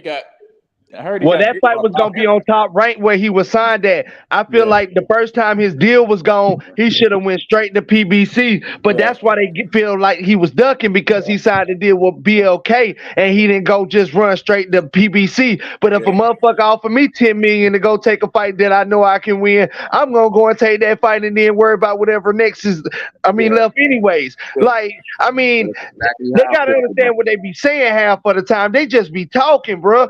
But they say the same thing about let me ask you this, bro. Let me ask you this, bro. Do you think a whole lot of people in the world know who Errol Spence is? Because they don't.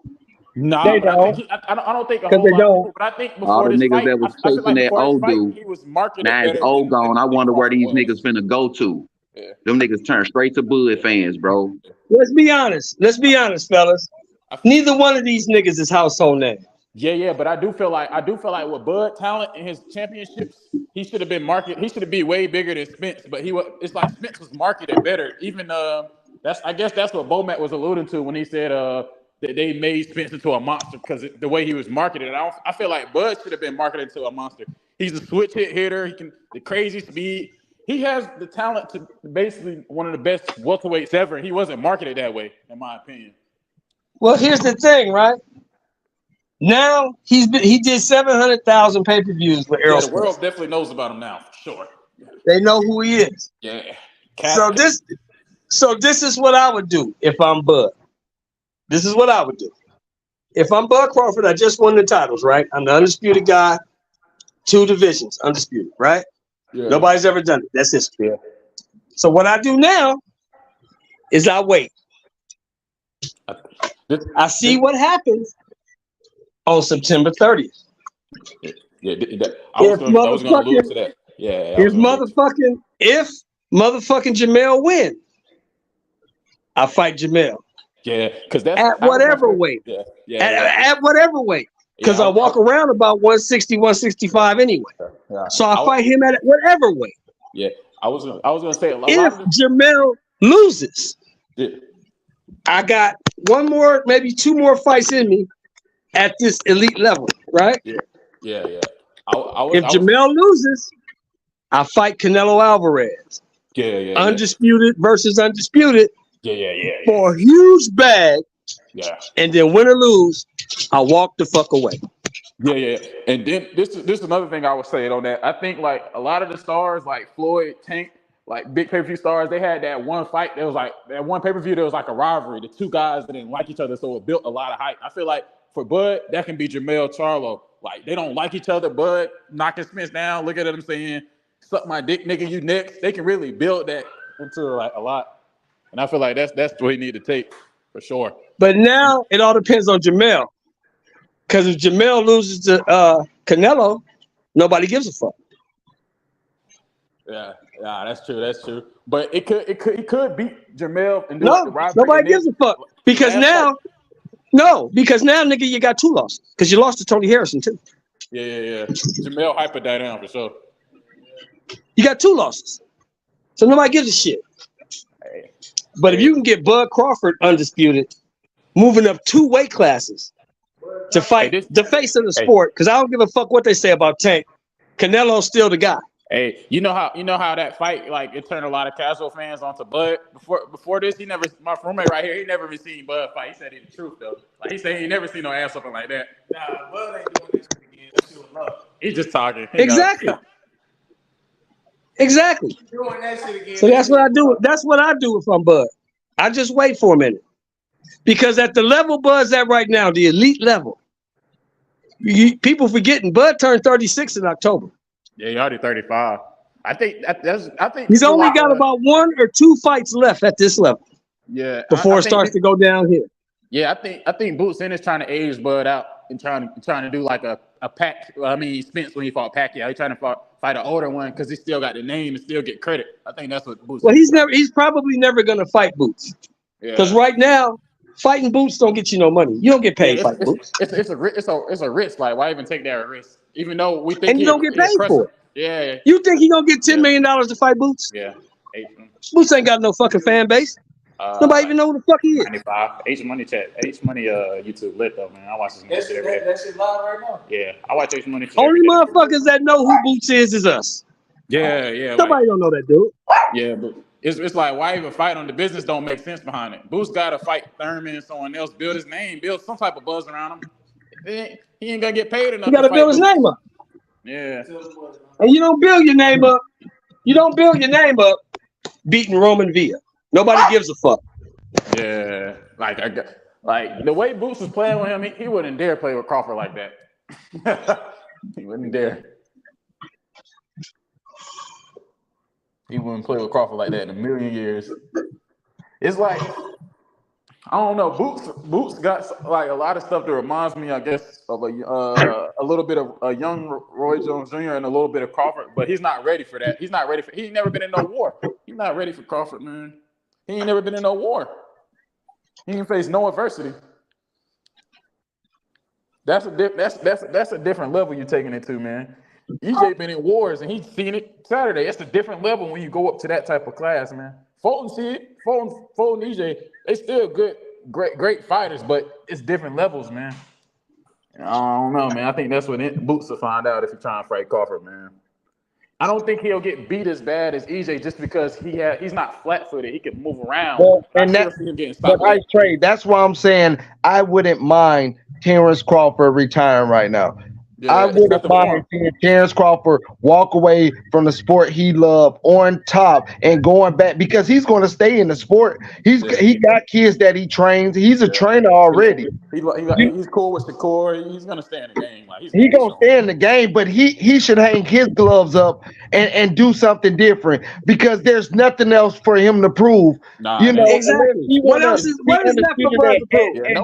No one from 147 to 154 can beat him. So it's like we already knew if he beat someone, they're gonna say we knew he could beat him. The only fight is Charlo, and that's what Shelton, I believe, is saying. If you're not fighting Charlo for undisputed, there's no other fight at 154. Yeah. I would love to see him fight Tim Tszyu. I would love to see him fight Tim Tszyu. Yeah, me too. But I'm like, but what do you get from that? $10 million for it. He might. What do you get from that? What do you get from beating Tim Tszyu? Tim Tszyu ain't got no belt. Yeah, or $10 million. Yeah, you don't get paid. What you gonna get from that? That don't mean that fight ain't good for Bud. The only two fights. So I wouldn't mind if he just retired. If Bud don't retire, the only two fights that make sense for him right now is either undisputed with Jamel Charlo or undisputed with Canelo Alvarez. That's the only two fights that make sense. Or undisputed with Errol Spence because nobody ever, I believe, defended undisputed and won. I don't believe. Oh yeah, Devin Haney just. Let me ask you a question. Let me ask you a question. Do you think Errol Spence in 8 or 10 months can do anything that's going on? Well, no, I don't think he need to take a rematch. No, Shelton. Exactly. No, exactly. Spence need to walk away, man. His face isn't holding up good. The damage. Some I forgot who said it. De La Hoya. They said Crawford's gonna be the first one to really test his face, and his face swelling up after round 1, round 2 look like. Yeah, he don't need to take that rematch. Yeah, I mean, and again, Terence Crawford might need to just hang up the gloves, bro. Ain't nothing else to prove. Yo, imagine how much power Crawford gonna. That was 147. Imagine how much power Crawford gonna carry in 154. Like, Lord. What is 7 pounds when you ain't got no skills, Ice Trey? Yeah. No, what is 7 pounds when you have no skills? Do you actually think? Use your head, Trey. Use your head. Do you actually think 7 pounds is gonna make a difference? No, I said imagine Crawford's power at 154 if he was hitting that hard at 147. That's what I said. Yeah, it's not gonna make a difference. Errol should just leave him alone. Yeah. I'm saying his the same way, more stronger. Just like Canelo Alvarez. Leave that Russian alone, man. Don't fuck with him no more. Yeah, Canelo tried to do it. Man. H Money. Hey, leave Bivol alone. Bivol ain't got no. Leave Bivol alone, Canelo. Bivol gonna end up hurting you.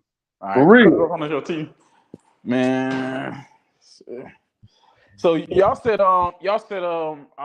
someone said they felt like Crawford was favorite from anyone from 147 to 168, and I probably agree. But would you agree to that if Bivol moved to 168 and Crawford said he's not moving up to 160. Crawford said out of his mouth recently, there's no way he's moving up to 160 or 168. So that's not even a possibility. That's what I'm saying. He might as well hang up the gloves because at 154, if he's not fighting Charlo, there's no other fight. Yeah, it ain't nothing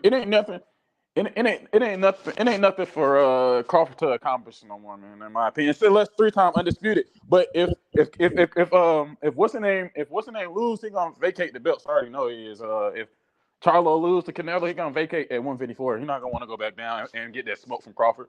I don't think he wants the smoke from Crawford. I'm not gonna lie. I don't think he do. If you know what's good for him. Now, but hold on now. Hold on. Let's stop right there because we're going too far now. I love Charlo. Charlo's a great fighter, but one thing we know about Charlo, Mel Charlo ain't no bitch now. Nah, I don't think he's no bitch for sure. Like, Mel Charlo ain't no bitch. Yeah, Mel Charlo will fight you. Yeah, he'll fight you. But he don't give a fuck who it is. He'll fight. I give him that. I ain't gonna take that from Mel. Mel will fight. But it sounds like from people in his camp and all this other stuff is after he fights Canelo, he doesn't want to go back down to 154. So why would it make sense if he goes up to 68 and beats Canelo? Why in the fuck would you come down? For what? Yeah. For what? If he lose, he said if he lose, I heard he still wouldn't come down. Maybe. If he lose, he probably gonna retire because the bag is gonna be ridiculous anyway. Yeah. That's the he took the Canelo bag. You gotta respect it for sure.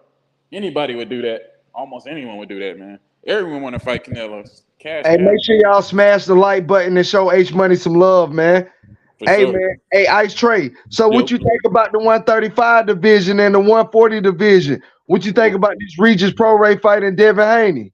Ooh, I mean, I don't hate no boxer. Like I like them all. I like Haney, but I think the progress. I think it's a cherry pick because I feel like when Bill and them seen he couldn't like walk down a guy and corner people out.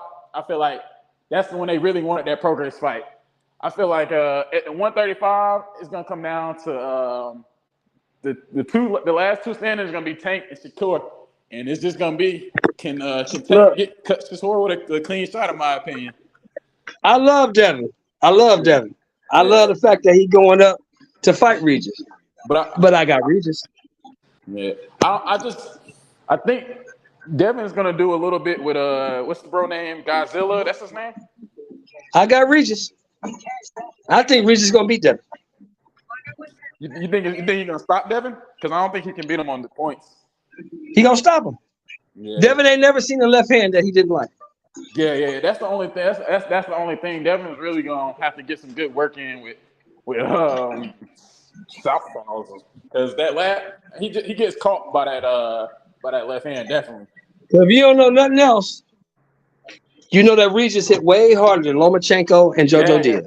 Yeah. He hit way harder Regis than Leonardo. It's probably the hardest hitter at 140.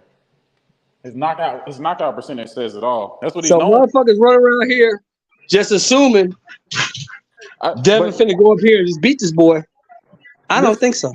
I can agree with you what you're saying because you remember the last fight, everybody was like, "What's wrong with Boots Ennis? He looked bad." Then this next fight versus Vanilla, he looked great. Boxers can have off nights, and I think that's what a lot of people don't understand. But here's the thing. Why did?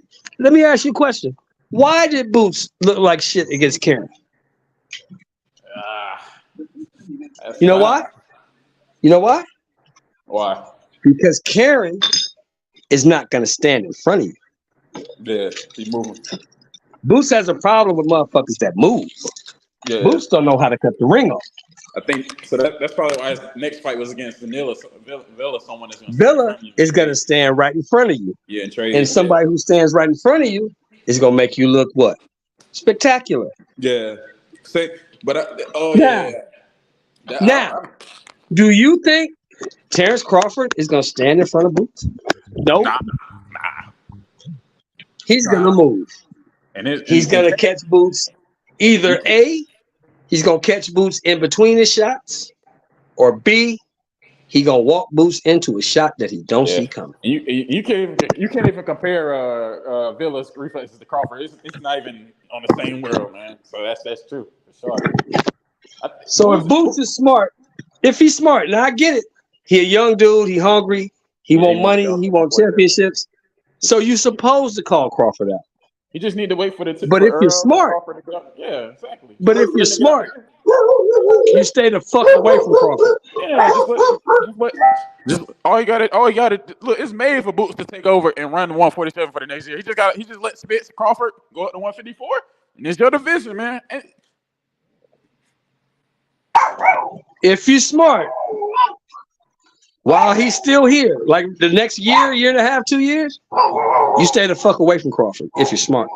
Yeah, man. I don't think Thurman wants to fight Boots because I don't know if you've seen the video. Boots' brother was cussing at Thurman.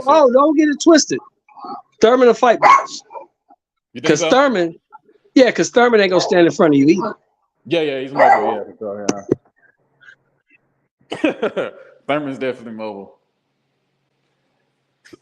You think Virgil Ortiz about to move to 154. Speaking of the 147 division, after all these health or problems, or 160 or 160. He ain't got no choice. He can't make 147. Yeah, this dude's about to kill himself passing out, man. It's like that's why people be using the term weight bully. Like, bro, people will literally he'll almost kill himself just to make the weight to fight. Like, bro, just move up to 154, man. It's crazy.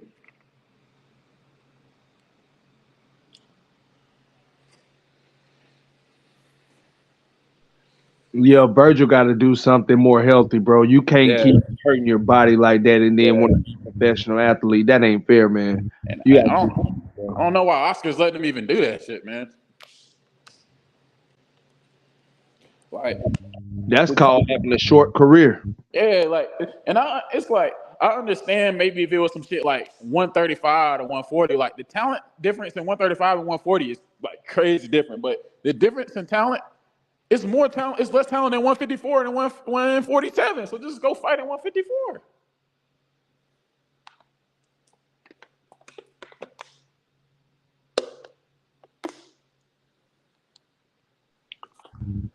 Yeah, Virgil got to get it together. It's a lot of big fights that need to be made right now, and I don't know if they're gonna make them. You know what I'm saying? They need to make them. And as far as Errol Spence, people talking about what comeback fight he need to have. None. He don't need to fight no more. Yeah, Spence need to walk away, man. That his face, bro, after the first, second round, bro, like it's not normal, bro, to see someone face like even after the first round, Crawford was studying him, and then in the second round, like Crawford really started to turn up in like the fourth, fifth, sixth. But even before then, the dude's face was swirly red. It looked like someone said it's because you can tell Spence had plastic surgery, so his face isn't like, I don't know, man. It don't look too good. It don't look like he need to be taking hits, man. That fight. I told y'all earlier, Ice Trade, bro. Crawford figures you out the first 6. Yeah, he studies you. Yeah, I know. Everybody watching the fight, I told him, I said, yeah, Crawford, he's really studying him the first round, timing the jab. He faking the jab, seeing how he react. He was literally he gave the first round away. Literally, he didn't care about it. That's how confident he was. And he broke him down. He studied him, then he broke him down. And again, it was like he couldn't get back. He couldn't get back right if he wanted to. If God gave him the ability to stand straight up, he couldn't. Crawford was on his ass. And Kendra, what do you think about this, man? This how I see like as far as like the training. Derrick James was had too much of a personal battle with Bomac that he didn't stop the fight when he needed to. Like, there's no way that fight should have gone on that long, man. Absolutely, Ice Trey. And that's what I was saying earlier. That's what I was trying to get Ben to understand. Yeah. It was so personal when Derrick James trying to get a win and win undisputed than it was about his fighter. He didn't care about Earl's life or well-being, bro. Stephen A. said, you know how Earl's like a lot of the Cowboy players love Earl and all that. He said, Stephen A. said they was front row. Even the Cowboys players were like tearing, like almost tearing up, telling them, screaming, saying stop the fight in like the 6th, 7th round, man. That's how bad it was. These players, Cowboy players, they love Earl. They saying, man, stop the.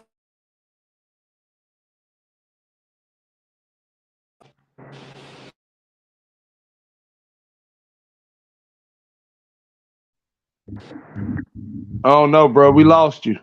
No, I was saying my bad. I was saying so the Cowboy, even Stephen A. said the Cowboys players are screaming, bro, stop the fight. Like even like the 6th, 7th round, like people in the front row, stop the fight. Like they didn't even want to see it no more, man. And I mean, that was only like right though. I mean, I don't see nothing. I mean, bro, if he would have stopped the fight, but they ain't gonna stop the fight though. They ain't gonna stop the fight because Sean Porter Daddy stopped the fight, and Errol Spence and all them dudes made fun of him, made fun of his dad for stopping the fight. Remember that? Nah, facts, Bob. But I don't. The only thing I say is Sean won't get beat that bad, man. Like that's one of the worst beatings a nigga ever done seen, bro. Like ever, man. It looked like a pro boxer beating on a high schooler, man. And that's what I'm saying, Ice Trey. They was so caught up into personal shit instead of worrying about his fighter, bro. You worrying about this man eat Cheetos and shit. When your fighter out here doing the same thing over and over and over again, you ain't teaching them nothing new. They asked Bo Mac about the game plan. This man ain't say nothing. This man ain't have nothing to say about the game plan. Bowman told their ass he ain't had no game plan. That's why they ain't do shit. Man, the thing, another thing is, bro, Derrick James is pretty cocky, man. He has all those fighters, and he has nobody to help him. He was hating on. It sounded like he was hating on Bomac because he had extra coaches and shit. Like, bro, you need that, bro. You're not a one-man army. You have all them fighters. You don't got nobody to study this, nobody to study that. It's like, man, it's crazy. Well, his best fighter just took a loss, so I guarantee he went back to regroup. As that boy I was saying, yeah, he went back to regroup because again, your best fighter down. Your best fighter down. Now you really got to depend on Mel going out here and doing his thing. Anthony Joshua didn't let so many people down already. I mean, you know, it is what it is. He can hate on Bomac all he want to, but like Bomac told his ass, I've been here before. We've been at Undisputed before. This your first time here. You feel what I'm saying? And it proved. It showed. If Mel and Joshua lose, it's gonna get ugly for Derrick Wright, man. It's gonna get ugly for him, man. He already getting critiqued a lot for not throwing the towel, not being prepared. I don't know, man.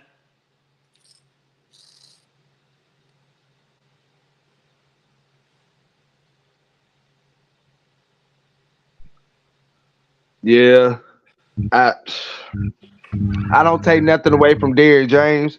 I think he has some great accomplishments, even Undisputed with Mel. I don't take nothing away from Derrick James. But when he got personal, when Errol Spence got personal, when they start going against their own race, I mean degrading their own race. I don't give a damn how much you don't like somebody. I don't give a damn. You don't do that to your own people, bro. You made Bomac seem like he was a clown. And his fighter went out there and handled business and made y'all ass look like clowns. So I'm going to keep saying it. You got your ass beat. Fuck wrong with you?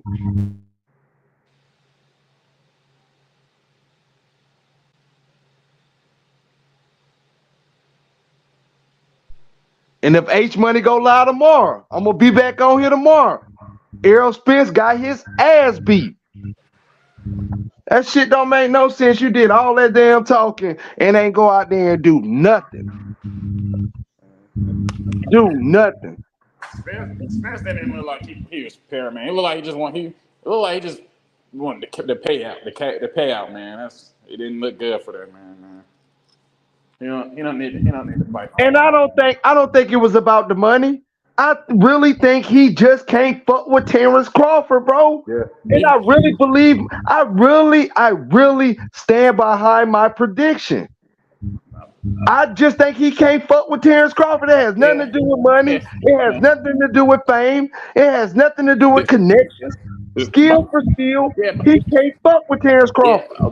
Boxing is really about styles. Earl's style is tailor-made for someone with Bud's skill set. That's all it is. That don't mean Earl isn't one of the best 147s in the last 5 years, 10 years. It don't mean none of that. It just means it's about style, man. His style doesn't go good towards someone like Bud, elite counter-puncher with power. It's just I can't take away that he won the IBF. I'm not sure ain't gonna take away that he won the WBA. I ain't gonna take away that he won the WBC. But I'm gonna tell you that he can't fuck with Bud, and I don't care who like it and who don't. I'm a Smith fan, but from what we all seen on Saturday, all you can say is you can't fuck with Bud.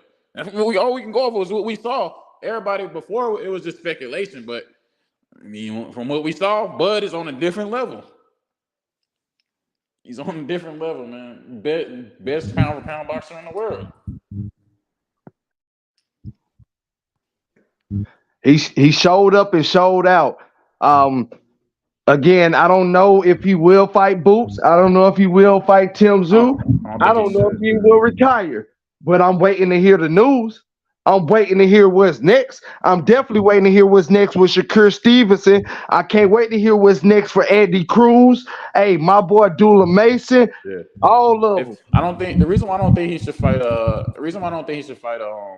Boots is they're gonna do the same thing they did to him when they do Floyd with Canelo.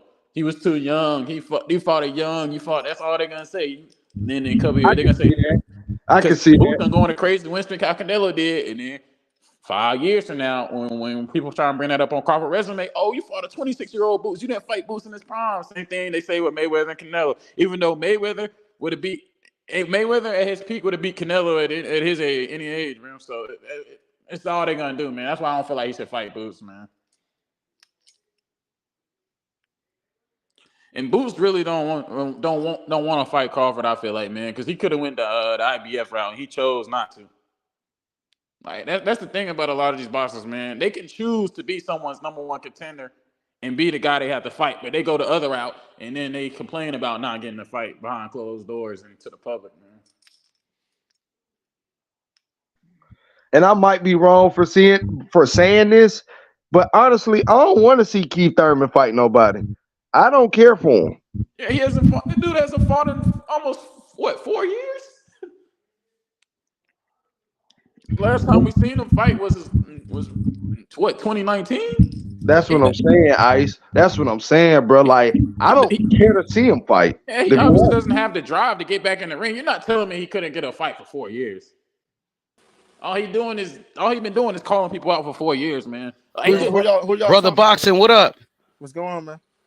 What's up with it? Rest in peace, Errol Spence. R.I.P. He done for it. Errol Spence scared to take the rematch too, by the way.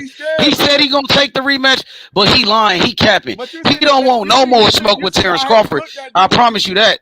That's on God. I had to cook that dude who came on yesterday. Bullshit. Talking about Errol Spence had neurological damage. They making all these. You seen that? Everybody talking about that shit that he got brain damage. That person ain't no doctor, man. He just nigga Errol Spence, nigga Terence Crawford gave that nigga brain damage. Nigga.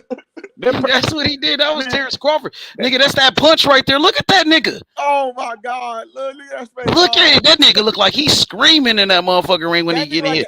You know he was making sounds. You know Crawford was hearing that shit. Yo, that nigga like the elephant man. He like the elephant man and shit.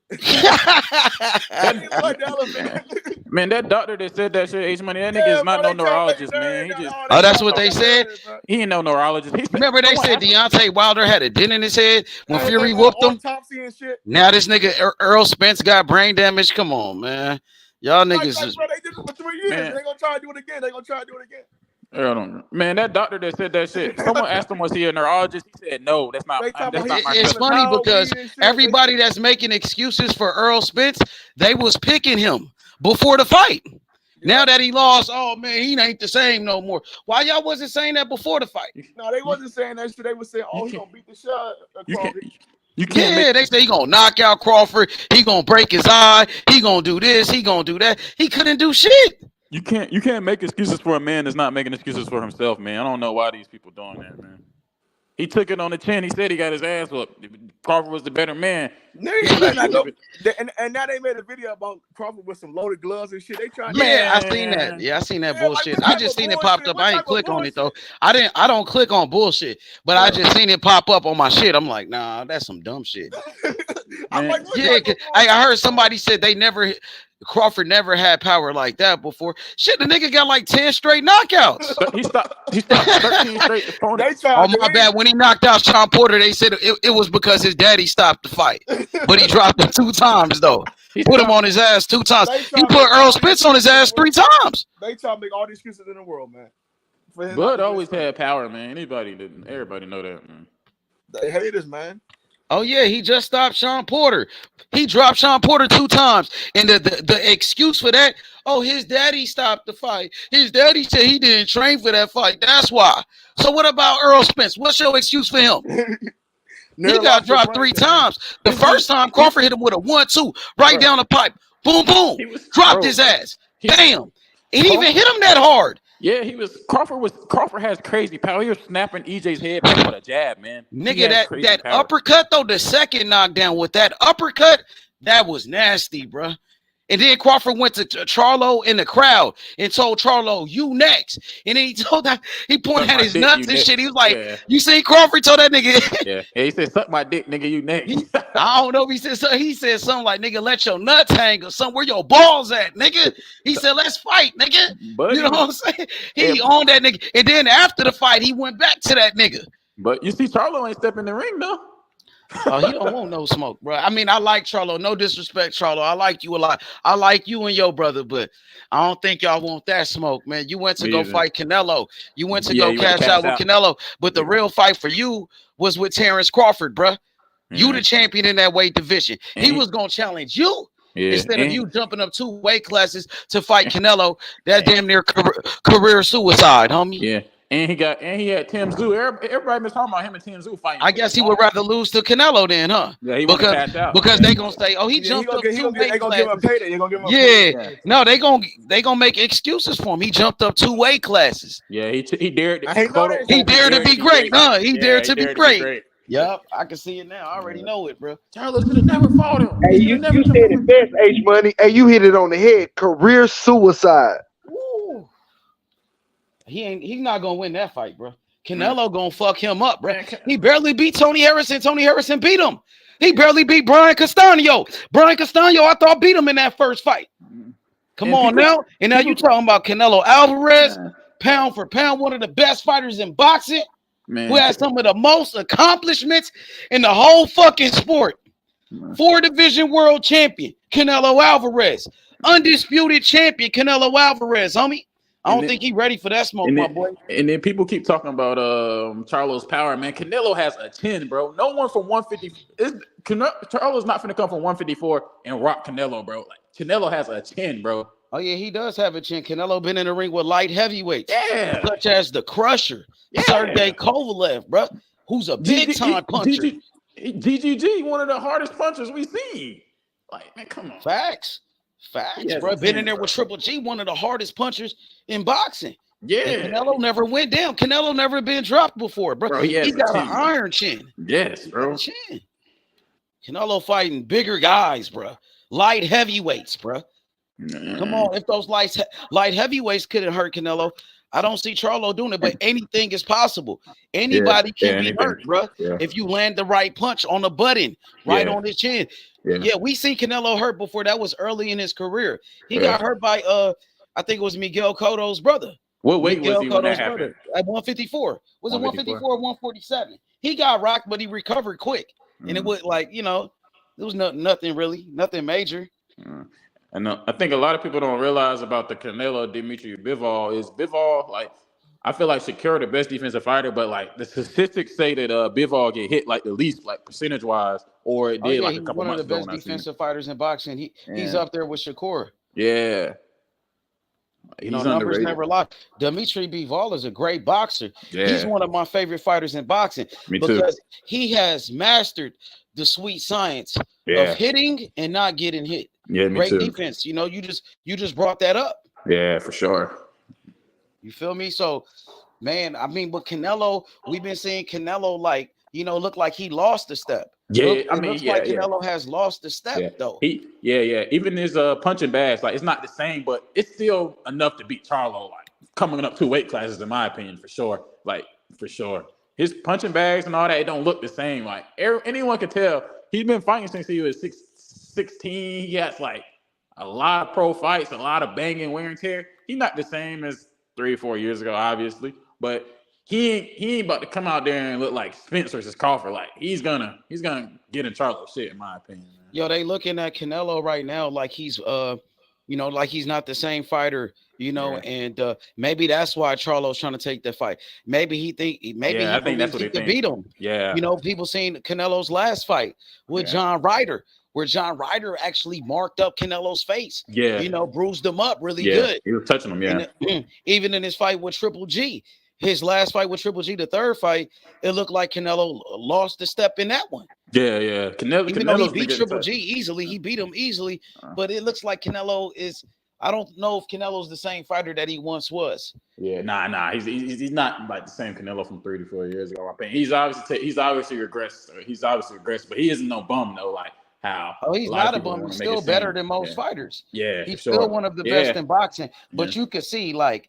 You know what I mean? I would say about a year ago, 2 years ago, Canelo looked fresher. He looked quicker. He looked faster. His fights with Colin Smith, Canelo looked good. His fights with who's that? Caleb Plant. Canelo looked faster. Yeah, looked great. Yeah, he looked sharper. Knocking him out. His fights with Billy Joe, he looked sharper. But you know, we just gotta wait and see, man. I'm not gonna count anybody out. You know, Charlo is a true champion. Charlo, he's one of the best fighters in the world too. Yeah, truth. He's the undisputed champion at 154 pounds for a reason. I feel like he should. I feel like Charlo's top 10 pound for pound, definitely, in my opinion. Absolutely, Charlo looks like he's getting better, while Canelo is starting to regress, and he lost a step. Charlo looks like he's getting better and better, going by his last performance against Brian Castano in that rematch where Jermell Charlo knocked out Brian Castano, who was an undefeated fighter at that time. And it seemed like since he's got with Derrick James, his knockout rate has got way higher. I don't know what it is. Maybe. Oh yeah, for sure. Killer instinct. But even Charlo in his last fight against Brian Castano in that rematch, he boxed a beautiful fight. Yeah. He showed boxing skills. He showed great footwork in defense. Yeah, he showed that he could box off that back foot. Yeah. He was landing good stuff. That's because he gained experience from fighting Tony Harrison. And to be honest with you, I feel like Mel throw a lot more punches than EJ, and he moves a lot more than EJ. And I feel like he won't just stand in front of Canelo. He's going to make Canelo have to somewhat chase him, but still be able to have a high volume of punches thrown. So the fight can go either way. This is boxing. Again, like I say, I don't want to count nobody out, but it could be a career suicide if this shit plays out wrong for you, buddy. And then nobody going to want to see you drop back down if it does play out wrong for you. So just make your next move your smart move. That's all I'm saying. I think he's going to mess his body up if he drops back down on some Roy Jones Jr. shit, in my opinion. Yo, what up, Tim? What's good, my boy? Hey, it's Money the realest. What it do, my nigga? Chilling. What's good? Shit, I can't call it, man. You know, we just witnessed history this past Saturday. Terence Crawford knocked out Errol Spence Jr., dominated him. He made Errol Spence, who I thought, I believe is a great fighter, he made him look like nothing. He made Errol Spence look like a bum in that fight, bro. Yeah. Literally made him look like a bum. Most definitely, man. That was crazy, bro. That was crazy. I ain't gonna lie, his money when Shakur and them was saying like they've been in his camp and they say like the way he is right now, I don't see anybody beating Bud. I was taking it with a grain of salt, but they won't mind. Me too, kind of not really. Because Shakur, he gonna keep it real, but I didn't expect that. Yeah, they said I thought EJ was gonna put up a better fight. I ain't gonna lie, bro. The sad part about it is Shakur gave the game plan before the fight. Shakur said he gonna handicap him and take away his jab. Yeah, he's gonna take away his jab. Yeah, he told him. That's exactly what he did. He did it. He gave the game plan away, and they still ain't do shit about it. Every time Earl tried to do that jab to the body, that Terence is getting the jab in before him and knocking his head back, man. Hey, H, even though I'm on record, you know what I'm saying, on your channel, giving the breakdown, I called this shit to a T for real. Like, I said it was gonna be at least 2-3 knockdowns, and I said Spence was gonna get up every time. Yeah, but I still didn't think it'd be that dominating, bro. That was. Nigga, it went from a point to where I wasn't even happy no more, bro. It's not even enjoyable. I felt bad. Like, what the fuck? Like, stop the fight, bro. Like, Derrick James, you was a bitch, boy. What the fuck? Derrick James let his own person get in, like him. Like, I could tell Derrick James was getting his personal, calling Womack fat and all this. Like, I ain't never seen Derrick James act like that. I'm like, what the fuck? That was man. That one right, bro. You supposed to stop that fight after the 4th round, especially knowing you got a rematch clause included. Yeah. You know what I'm saying? Come on, bro. Derrick James he took a lot of unnecessary damage, bro. It wasn't no way he was winning that fight. After the 2nd round, you knew he wasn't winning that fight, bro. And you let that man go out like that, bro. That shit was bold, bro. And now, bro, even Teddy Atlas said it. The rematch clause is December. Teddy Atlas said, bro, ain't no way Spence should be allowed to fight within a year with the damage he took, bro. Man, ain't nobody buying that goddamn fight, bro. Especially if you do an immediate rematch, that would be the most streamed fight in boxing history, bro. Nobody's buying that shit. Bro, Spence took so much damage. If they allow this man to fight again in December, bro, they really saying they don't care about this man's life, in my opinion. Yeah, they don't give a fuck about it, man. They let that shit go down. Man, as a Spence fan, man, I do not want to see him fight Crawford, bro. Like that Yeah, was I painful, fuck bro. with Spence, bro. Like that That's shit painful. really, that shit was heartbreaking to watch, nigga. And I'm a fan of Bud too, but I'm a Spence fan. I don't want to see him fight Bud, bro. At this point in their lives, bro, 2023, all we can speak on, they're on different levels, bro. Way different. They don't need to be in the ring together, bro. Man, EJ doing all this shit to himself. Even after he took that beating, he talking to the announcer, talking about, yeah, we got to do this shit again. No, you do not. You're not supposed to do this again. No, he don't need to say that no more. Hey, no. Go over there and sit down. That's why Derrick James ain't throwing the towel. Because he just as stubborn as Derrick James. He is just as stubborn. Did all that shit talking and got his ass whipped. I don't feel bad. He got his ass beat the fuck up. He got his ass whipped. But shit, he got kids, man. You always want to see a fighter make it back to their family, bro. And the damage, and that's fact. Bro, that's fact. He probably fucked up for life, bro. We don't know yet. Don't nobody know yet for real, bro.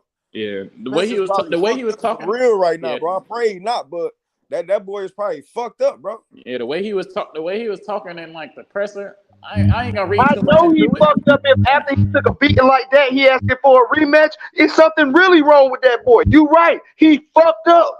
Man. Yeah, man. Yo, D-Style, what up with it? A rematch after you take that type of ass whooping, you go sit your ass down. Yo, what up, Let me tell you D-Style? something right now.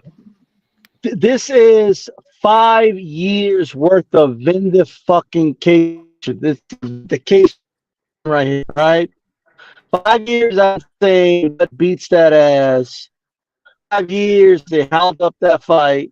For 5 years to run around for everything. This dude was a two-time lineal champion. It's undisputed, the first undisputed since Jermaine Taylor. All right, it was not a trend, but started the fucking trend of undisputed. Right, became undisputed. Up, Spence, and you're telling this dude he's got to become go the IBF route, become the mandatory, do this, do that, giving the dude orders. But Mikey Garcia didn't have to do none of that shit. Nobody else had to do shit. But Crawford, he had to do everything. Everyone knew Crawford, like I feel anyway, in my opinion, this was a foregone conclusion. It was definitely more one-sided than I expected. I thought Spence would at least win 2-3 rounds, but that didn't happen, right? But Terence Crawford is a fucking reaper. Terence Crawford is the best pound-for-pound boxer on the planet. Ain't nobody going to catch up. This dude hasn't even reached his peak yet. We haven't seen it. He hasn't had to use it. He didn't, like, this guy looked like Spence looked like he went through another car crash, and Crawford looked like he went for a 4-mile run. This dude knocked down Errol Spence, and while Errol Spence is getting back up, while Spence trying to compose himself, and the refs counting 4, 5, this dude knows where Jermel's at. He's not looking for him. He knows where he's at. Turns around, grabs his balls, and it says, "You're next, motherfucker." You know why? Because you've been talking shit. That's why. Jermel could have stayed out of it. He was talking to Errol Spence when he wanted to fight him. And Bud did an interview about it. And he said, my issue with Jermel is that when I wanted to fight Spence. I'll tell you this right now, bro. Not to cut you off, but he have always had respect for Spence. Like they really cool for real. Like they I get that, but at each other, yeah, they definitely cool. But they got a lot of respect for each other. But here's what Bud said. Hey, Charlo, Bud hates that motherfucker, bro. Yeah. Like he literally. And here's why he hates him. Do not like that guy. And he said, you know that Tupac song, right? He gonna try to kill him, bro. See, Bud, like he carried Spence a few rounds, bro. Yeah. None of that shit going down with Charlo. Yeah. I guarantee you that, bro. He's gonna beat the fuck out of Charlo, but Charlo's gonna be like they always make excuses when Bud gonna do Spence that bad, Tim.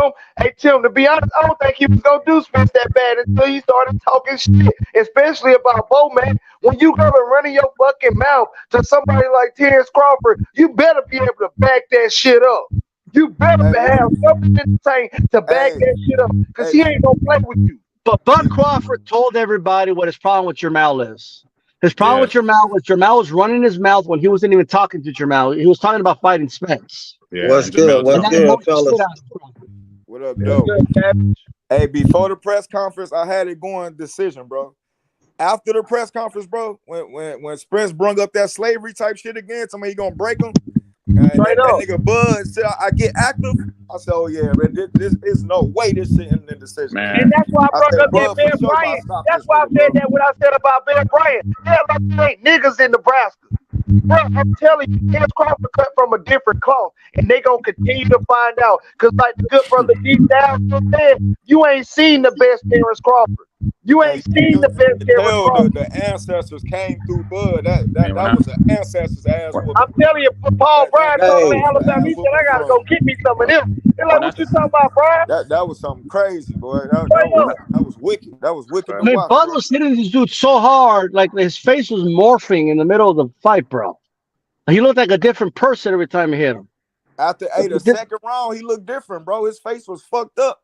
Coming in the fucking second, third round, bro. That nigga looked like Martin when he fought Tommy Hearns. Bro, but everyone, after De La Hoya said this, he said Bud is going to be the first one to really test Spence's jaw since he came back. He said, but all them other niggas don't got the talent or power to do it. Bud is going to test his face and see if it can hold up. It couldn't hold up for even a round, man.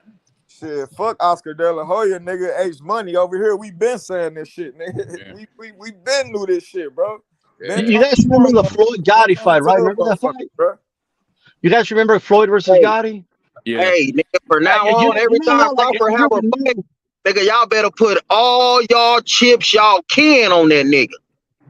Look, put the house on that nigga, man. I just want to put shit in perspective for everybody.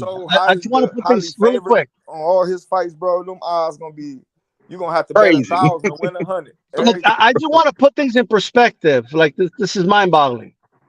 The way Floyd made Gotti look, that's how Crawford made Spence look.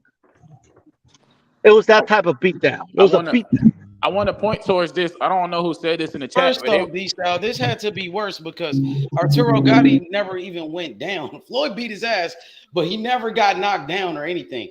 This dude went down. The fact that he beat him worse than Floyd beat Gotti says a lot.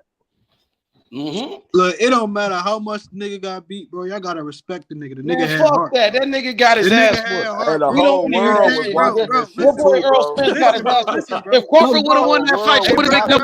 You would have came over here talking shit. If Errol Spence would have won that fight, you would have been talking shit all day because your guy won the fight. But since your guy lost the fight, nigga, you got to be able to take that shit, nigga. That's why Errol Spence got fucked up, nigga. That's why Errol Spence got knocked out, nigga. Hey, nah, fuck that. It's the difference from having heart from a nigga begging to throw the towel in. Can I talk, bro? Can I talk? Hell no, you can't talk. Hell no, you can't talk. Errol Spence got his ass whooped. Y'all talk before the fight. Errol Spence got his ass whooped. Y'all been talking for 5 years. Y'all been talking for 5 years. Calling Crawford top-ranked Toby. Saying Crawford ain't fought nobody. Now what, nigga? Eat your words. Eat your words. You was wrong, nigga. Yeah. Nigga, Errol Spence got knocked out. I want to hear that shit. Errol Spence got his ass whooped, nigga. Fuck Errol Spence, nigga. He ain't got to respect shit. Got to respect Crawford. Did you respect Crawford? Did you respect Crawford, nigga? Calm down, dog. You ain't respect Crawford, nigga. What's wrong with you, nigga? Let me talk, bro. Hey, he dropped that nigga with a jab, and a hook.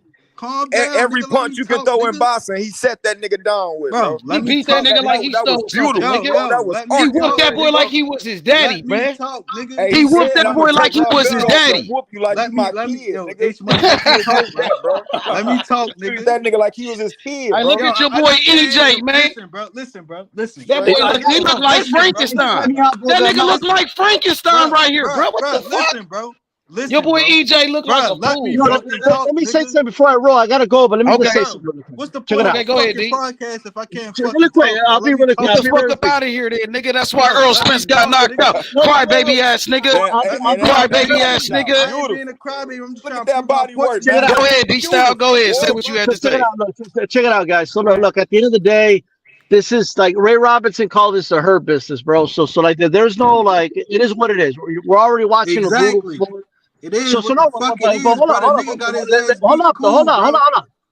hold on. Like this week, Crawford fans get to talk shit. It is what it is. Like That's Spence right. said, You know what I'm saying? Because it's been 5 years. I understand more that, than a week though. This shit gonna be more than a week, my No, boy. I get what you're saying, H. But what I'm saying is, I can only speak for myself. Look, Real on that bitch. I respect. I don't leave it at. I respect all fighters, but it's a hurt business, bro. Like at the end of the day, dudes are gonna talk shit, and you gotta back it up. If you don't back up what you're saying, exactly. Errol Spence was saying, "Oh, Top Rank, they got the best matchmakers in the game. They're making this guy look like he's some. He ain't nothing. All this stuff. But what happened now? Like you gotta answer for all that." Like so whatever energy you put out, it's gonna come back if it don't go your way. And I could promise you right now, a lot of these channels out here that right now that they're talking all that humble shit, but we know they will be shredding Crawford if Crawford got beat up like this. Yeah, they'd be cooking They'll them. be shredding Crawford, bro. And I saw them. They were making fun of Bomac. They were bringing up his wife. They were bringing up like his whole team. They was talking shit about Crawford for 5 years straight. Had no respect for Crawford. Yeah, they said he's too little. He Peace gonna out, get bro. stopped. Thanks for having me. Okay, peace. Well, nigga, for So, no, 5 you years can't straight, talk. I had no No, respect you for that can't nigga talk. Crawford. Nigga, for 5 years straight, Lonzo, y'all disrespected Crawford for 5 years, nigga. So y'all gonna have to take this work, nigga. Nigga, fuck that. We don't want to hear that shit, nigga. That's why Errol Spence got his ass beat, nigga. That's why Errol Spence got knocked out, nigga. Crybaby ass nigga. Hey, we already know what You the a fuck we crybaby. about to say, bro. We already clarified it, bro. Stop crying, Hey, nigga. we say we felt bad for Errol. We already said we felt bad for him, bro. We already know what you trying to say, bro. Come on, man. Nigga, we respect him, nigga. We got mad respect for him for sure, nigga. But y'all gonna get this work, nigga. Got Money to. not disrespecting the nigga. He's not talking about his kids. He's not talking about his wife. He's talking about boxing. Yeah, but they talked about Crawford's wife. Yeah. They talked about Crawford's wife, bro. Who is they? Nigga, y'all Spence fanboys. You fanboys. The fanboys, nigga. You know who? Nigga, I'm not a part Nigga, of the that. fanboys, nigga. Fuck wrong with my you, nigga a slave. Fuck wrong with y'all. Call that nigga slave. Call him top rank top. Fuck out of here. Fuck wrong I ain't with no you, nigga. fanboy, shorty. You know That's what's one up, thing nigga? about me, bro. I've been watching boxing ever since I was 11. Nah, you crying. You a crybaby because your boy Spence got his ass beat his ass like he was a slave, motherfucker. Crybaby ass nigga. Cool, bro. You a crybaby ass nigga. Bro, I'm a crybaby. Your boy got knocked out, nigga.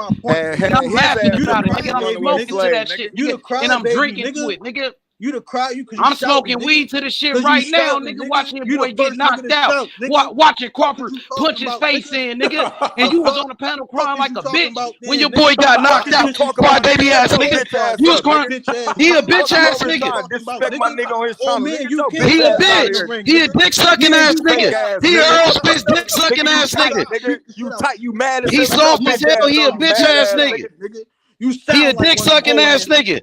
He a Errol Spence fanboy ass nigga. He crying because that nigga EJ got knocked out. Nigga, suck my dick. That's what I'm talking about. Bitch ass nigga. Suck my dick, you bitch ass nigga. Lonzo, you a bitch, nigga. You a straight bitch, nigga. That's why EJ got knocked out. You crybaby ass nigga. You crying like a bitch, nigga. You a dick sucker. You a bitch, nigga. Hey, Errol Spence got knocked out, you bitch ass nigga. That's why Errol Spence got knocked out. Crybaby ass nigga. You's a bitch, nigga. I'll beat the fuck out your ass. Just like Crawford knocked out Errol Spence, I'm gonna do you like that, bitch ass nigga. That's how I'm gonna do your bitch ass nigga. You gonna be looking like Spence. You gonna be looking like Spence, nigga. Dick sucking ass nigga. Crybaby ass nigga. Errol Spence fanboy ass nigga. He a Errol Spence dick sucker. Guarantee I pull your car, you bitch ass nigga. He a bitch. He soft as hell. He a bitch ass nigga. He a pussy ass nigga. Nigga, shut your bitch ass up, nigga. Bitch ass nigga. Shut your whole ass up, nigga. Crybaby ass nigga. That's why Errol Spence got knocked out. You bitch ass nigga. You a bitch, nigga. Nigga, you's a bitch, nigga. Shut your bitch ass up. You hoe ass nigga. Shut your bitch ass up, nigga. Hey, that's how you gonna look when I knock your bitch ass out. You hoe ass nigga. That's why EJ got knocked out, nigga. Now do something about it. Do something about it, pussy. Do something about it, bitch ass nigga. You a bitch like EJ. Nigga, fuck Errol Spence. Nigga, Earl Spence a bitch, nigga. Now do something about it. Man, you ain't gonna do shit. You bitch ass nigga. Whole ass nigga. Nigga, you's a bitch, nigga. Cry baby ass nigga. Earl Spence got knocked out, nigga. Shut up, nigga. Shut your bitch ass up, nigga. That's why EJ got fucked up. You bitch ass nigga. You a bitch, nigga. You a bitch like EJ. You a bitch like EJ. I'ma do you. I'ma do you like that, nigga. That's how I'ma do your bitch ass. That's how you gonna be looking. Hey, that's how you gonna be looking when I beat your motherfucking ass, nigga. You bitch ass nigga. This nigga crying. He an Earl Spence fanboy. Nigga, you's a bitch, nigga. Shut your whole ass up. You soft ass nigga. You a bitch ass nigga, nigga. Nigga, fuck you. Nigga, fuck you. Bitch ass nigga. Cry baby ass nigga. Cause Earl Spence got knocked out, nigga. You a bitch, nigga. Fuck Earl Spence, nigga. Nigga, fuck Earl Spence, nigga. Nigga, fuck EJ, bitch ass nigga. Bitch ass nigga, fuck EJ. You whole ass nigga. You must be bleeding. You a bitch, nigga. Soft ass nigga. Niggas all he on EJ dick. He a dick riding ass nigga. You a dick riding ass nigga. Shut your bitch ass up. Cause Errol Spence got knocked out. Y'all niggas some bitch. He a bitch. He a Errol Spence dick sucking ass nigga. Y'all niggas is some bitch, bro. Y'all niggas is gay. Nigga, fuck EJ. Nigga, now do something about it. Nigga, bitch ass nigga. He all up on EJ dick. Cause EJ got knocked out. Cry baby ass nigga. Bitch ass nigga. Bitch ass nigga. You's a bitch, nigga. Shut your bitch ass up, nigga. You's a bitch, nigga. Whole ass nigga. You's a bitch, nigga. Whole ass nigga. Straight up, nigga. You niggas bitches. Errol Spence dick sucking ass nigga. Fuck wrong with you, nigga. Your boy Errol Spence got knocked out, nigga. Fuck wrong with you, nigga. Bitch ass nigga. Talking about respect EJ. Y'all didn't respect Bud. Y'all never respected Bud, nigga. Fuck ass nigga. Fuck wrong with you, nigga. Talking about my nigga wife and kids and shit. You soft ass nigga. Fuck wrong with you? Man, Ace Money ain't disrespecting nigga, man. He's saying what happened. He got his ass. Well, I'm gonna start disrespecting niggas, homie. Nigga, fuck Errol Spence, nigga. He a bitch ass nigga. Drunk ass nigga. Nigga, that's how Bud treated that nigga. Fuck wrong with you, nigga. Errol Spence, drunk ass, got his ass whooped. He got fucked up, nigga. Now do something about it, nigga. Fuck wrong with you? And I can't wait for the rematch, cause he gonna knock him out again. He gonna sleep his ass. Fuck wrong with these niggas? Goofy ass nigga. I mean, he disrespected him. What you gonna do? He got his ass whipped. He got his ass. He got his ass beat out the fucking frame. If I could put it on the wall, I could. I would. He got his ass whipped. All up and down. When you hear that, hey, y'all can hear me good? I'm clear. Yeah, niggas hear you, H. Okay.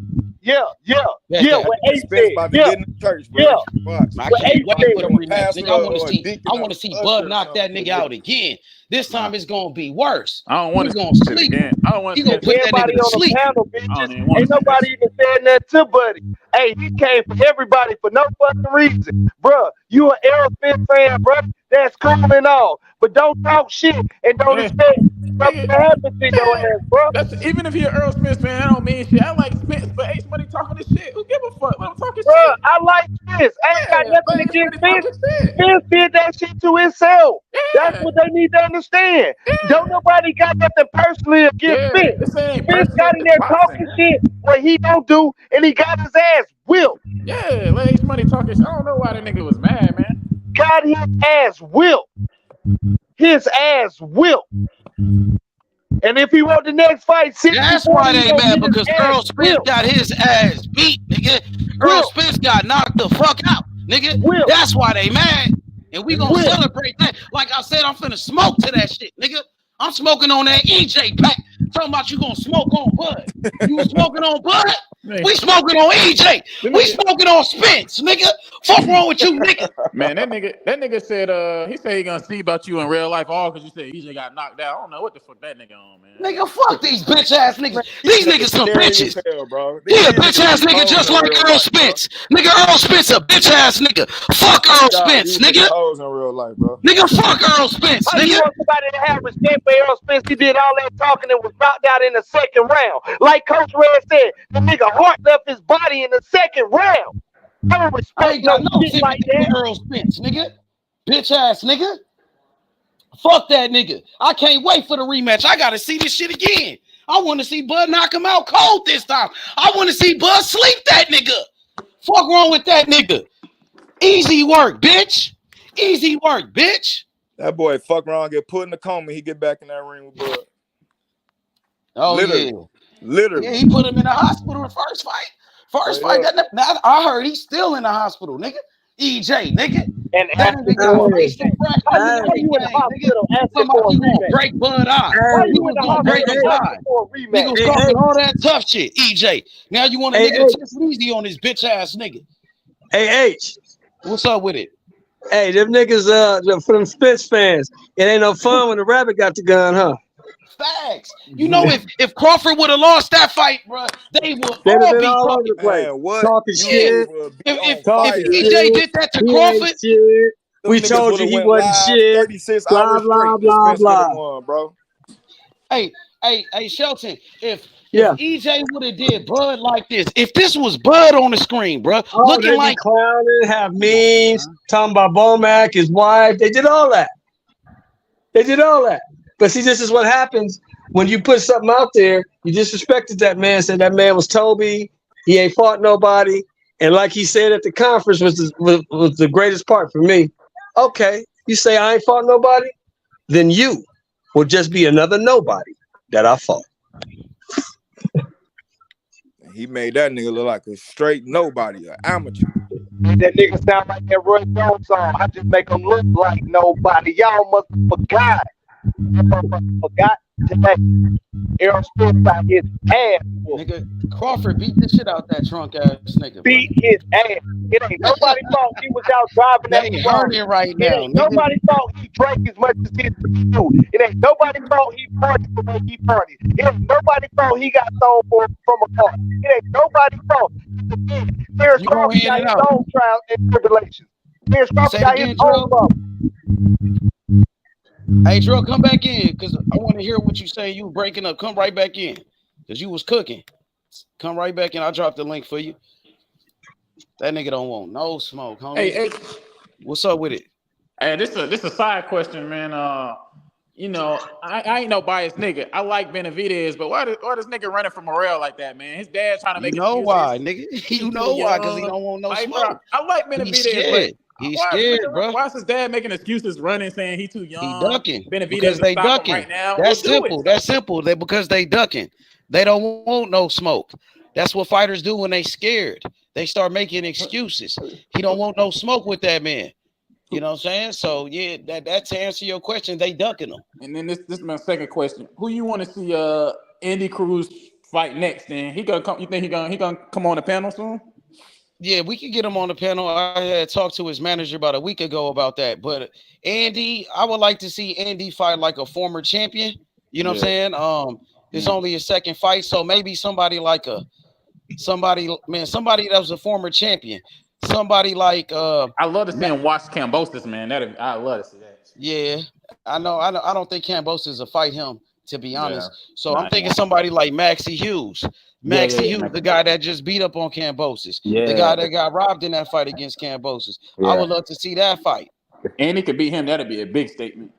Oh yeah, because he just beat up on Kambosos. Yeah, and Kambosos damn near unified, undisputed. Yes, that'll show that 2 fights in, he's already at a championship level. Yeah, so I think those fights right there. Hey, Shelton, what was you saying, Shelton? No, I was saying that you called this shit out, Shelton, for years. You was talking about David Morrell, and I was saying that David Morrell's the type of guy that these top guys that's trying to get money fights, you're not trying to fight that guy unless you have to. Yeah, he want all the smoke. He don't care. Because that guy will fuck around and beat you and derail your money train. He'll beat you. He'll beat you into a hospital, man. You know what I'm saying? So putting people in the hospital. Benavidez is trying to get a bag fight. He's trying to get Canelo. He's trying to get anybody that can make him a lot of money. Yeah, he don't want to. He won't get a lot of money. He'll get some good money with Morrell, but he won't get a lot of money.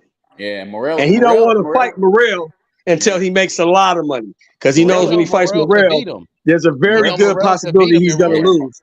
Yeah, Morrell can beat him and ruin all of his plans. Yeah, exactly. Why you think they stayed away? H, be honest. Why you think they stayed away from Crawford for so long? Yeah, man, that's a good question. I think because what happened, we seen what took place. You know what I'm saying? Yeah, because if you fight Crawford now, you're not gonna get no money fight because he's probably gonna beat your ass. And we knew that. They knew that. He beat the They shit knew out that. of EJ, man. That Look, shit was you got a crazy. guy, like I told the guys earlier, you got a guy in Errol who's a good fighter. Don't get me wrong, he's good. But he was spoon-fed a whole bunch of guys that they knew he could whoop. I mean, To make him big, to blow him up, to make him look good. I still say he's a great fighter because saying he's good taken away from Crawford, in my opinion. No, Crawford ain't worried about that because Crawford told you that he wasn't shit. Crawford been telling you for 5 years that this dude is not what you think he is. Bomac been telling you for 5 years that this dude is not what you think he is. But when they say he's not shit or he's not, that mean he means like compared to Crawford. He don't mean in general. That's his opinion. That still makes him #1 pound for But pound. he's not worried about comparing him. See, that's the difference with Crawford. Crawford's not worried about comparing him to anybody else. You said you want this dude to beat me. And I'm telling you, this dude is not what you think he is. If you put him in there with me, I'm going to teach him something. Yeah. Because you got to understand who you're dealing with when you're dealing with Terence Crawford. You're dealing with a guy who loves the sport. And I just want to know dealing with a guy personally who whose fault it is that Errol Spence got in these car wrecks. I want to know personally who fault it is Errol Spence did not take the game of boxing serious. I want to know who fault it is. That's his fault. You can't blame nobody for that. His fault.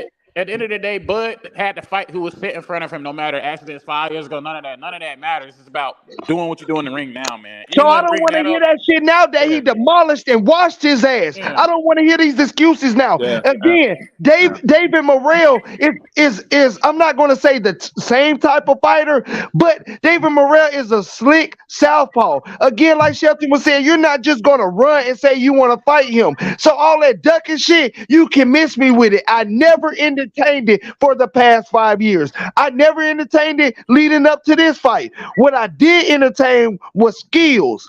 Skills pay the bills, and that's the only thing that matters in boxing. Who has the better skills? H Money. You hear H? Yeah, I'm here. What up? What up, Sheldon? When we was having all these, remember we was having all these resume debates? Yeah. What were me and you saying about Spence's resume?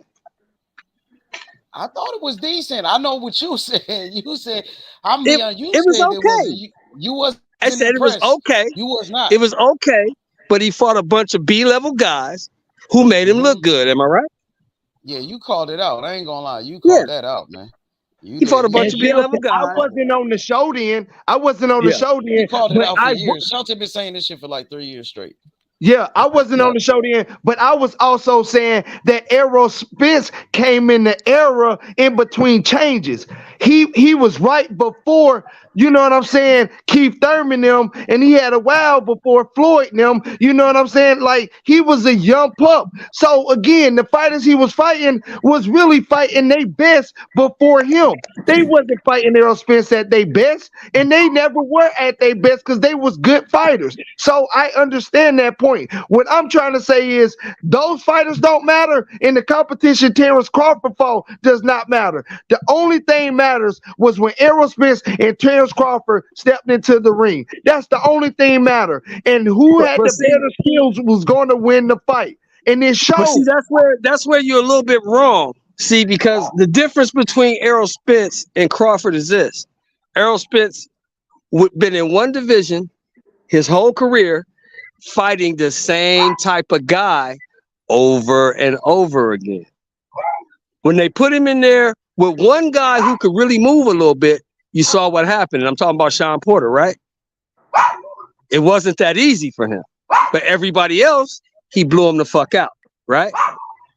Yeah. Then when you look at Terence Crawford, you're talking about a guy who went through multiple divisions, beating different types of styles in every division. Fast guys, slow guys, big guys, short guys, tall guys, long guys, guys who can punch, guys who can move. Fought all those types of styles. That's why he was telling you in the presser, there's nothing that this guy can do that I haven't seen before. Nothing.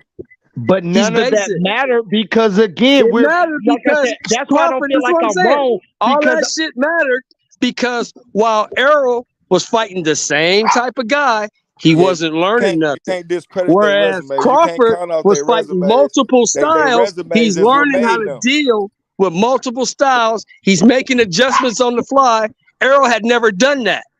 So when he got into the ring with Crawford, he had never seen anything that looked like Crawford. Again, this how I'm gonna stop that excuse. This how I'm gonna stop that excuse for all these Errol Spence fans, Shelton. It's called watching film. He could have went back and watched film on every previous Terence Crawford fight. Even Derrick James. Derrick James could have sparring different type of styles from Orthodox and Southpaw during his training camp. And that wouldn't have helped him. On him. And that was never going to help him because skills pay the bill. It was never going to help him. So all the previous fights and all the previous fights that shit is irrelevant. That shit is irrelevant. Nothing can help you. I don't care about Nothing can help you better than live fire. Got in the ring and outskilled that man. Dismantled his ass. And the reason, and I'm trying to tell you the reason why Terence Crawford was able to do that, because he'd been doing that longer. He'd been fighting different guys, different styles. He learned more. He became a better fighter by fighting multiple styles. Errol Spence was the same guy in 2014 same guy that said and he fought 2023. over 200 amateur fights and he's seen so many styles. Same guy that said he's seen so many styles in the Olympics. Same guy Amateurs don't mean shit. That don't mean shit. Amateurs don't mean shit. Amateurs don't mean shit. I don't give a fuck if you had 700 amateur fights. It don't mean shit. Amateurs don't mean shit. It's nothing to do with the pros. Amateurs don't have shit to do with the pros. Nothing. Nothing. It does. When they say no, that it don't. Styles, no, it don't. It don't have shit to do with the pros. There's too many motherfuckers that came out of the amateurs, they came to the pros, different styles and different styles in the pro style is different than the amateur style. The amateur style don't get you ready for shit. It's out of Errol Spence mouth, so I'm not trying to hear that shit. I don't care what he said. He got his ass. I don't care what he said. He wasn't ready for that dude. He wasn't ready for that guy. He never had. And I've been telling motherfuckers for 3 years that he wasn't ready for that guy. I've been telling motherfuckers since 2019 on this show. No, I'm talking about the point that a resume matters. I'm talking about a point that a resume matters. A resume didn't have shit to do with nothing because it don't matter. It don't matter. When the last time you seen a resume getting ring and win a fight in the amateurs and the Olympics that Terence Crawford can nothing to the table for him.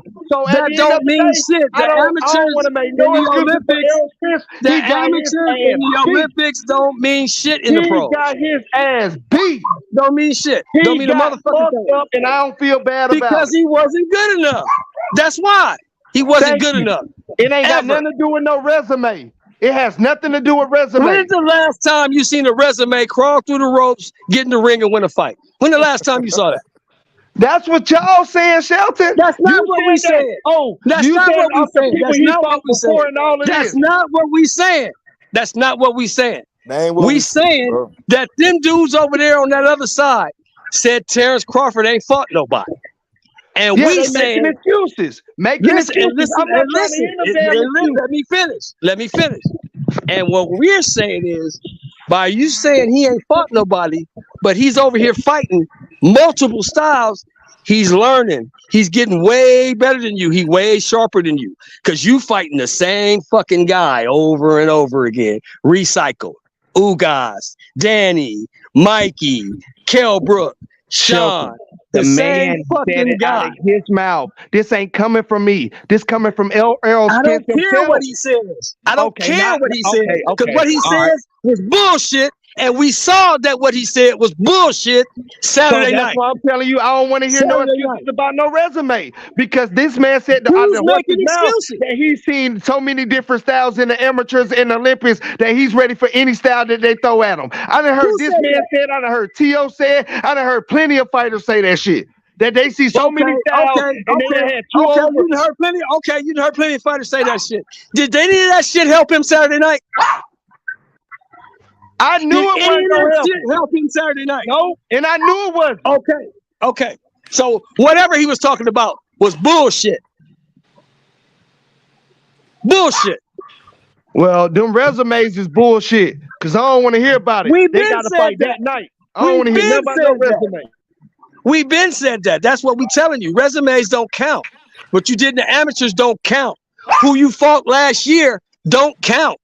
Can you beat the motherfucker across the ring from you tonight? That's what counts. All right, Sheldon. All right, Kentrell. All right, Ace Money. Y'all boys be easy, man. If you can't beat him, that other shit don't matter. Yeah, Shelton, he can't beat that boy at 154, 160, 168. They can go up to 175. He can't beat Terence Crawford. He can't beat him. Because the guy got too many skills. He got too many tools in the bag. You can't beat a guy like that when you flat-footed, you come forward, and you throw a bunch of punches, and that's all you do. You're not going to beat a Crawford like that. You never beat Crawford like that. Crawford is a master counterpuncher. He wants you to come forward. That's in his wheelhouse. So he can walk you into some shit. And that's what he did. He walked that nigga in all kind of shots. Because the nigga ain't very good. He's decent. Pretty good guy. Beat most of those guys down there. But he's not on Crawford. Crawford's on another level, man. He's on another level. But he tried to tell y'all that. Motherfuckers just wouldn't listen. Oh, shit. I listen. He ain't have to tell me. I can see with my eyes. I know boxing. Shit, I can see with my damn eyes. He ain't have to tell me nothing. And that's what I've been screaming since I found out like this fight was even gonna take place. I mean, it only makes sense that you have somebody coming up to your division and you feel like just because they light in the ass, you just gonna demolish them.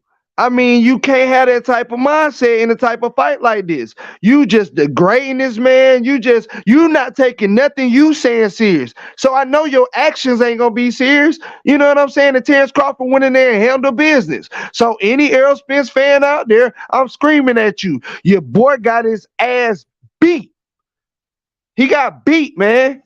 He got beat round after round after round after round. And Derrick James probably should have stopped. And what happened was Errol started listening to all that bullshit that they were saying. And he started to believe that shit. That he was too small, that he ain't fought nobody, that his resume sucks. He ain't seen nothing like me. He started to believe that shit.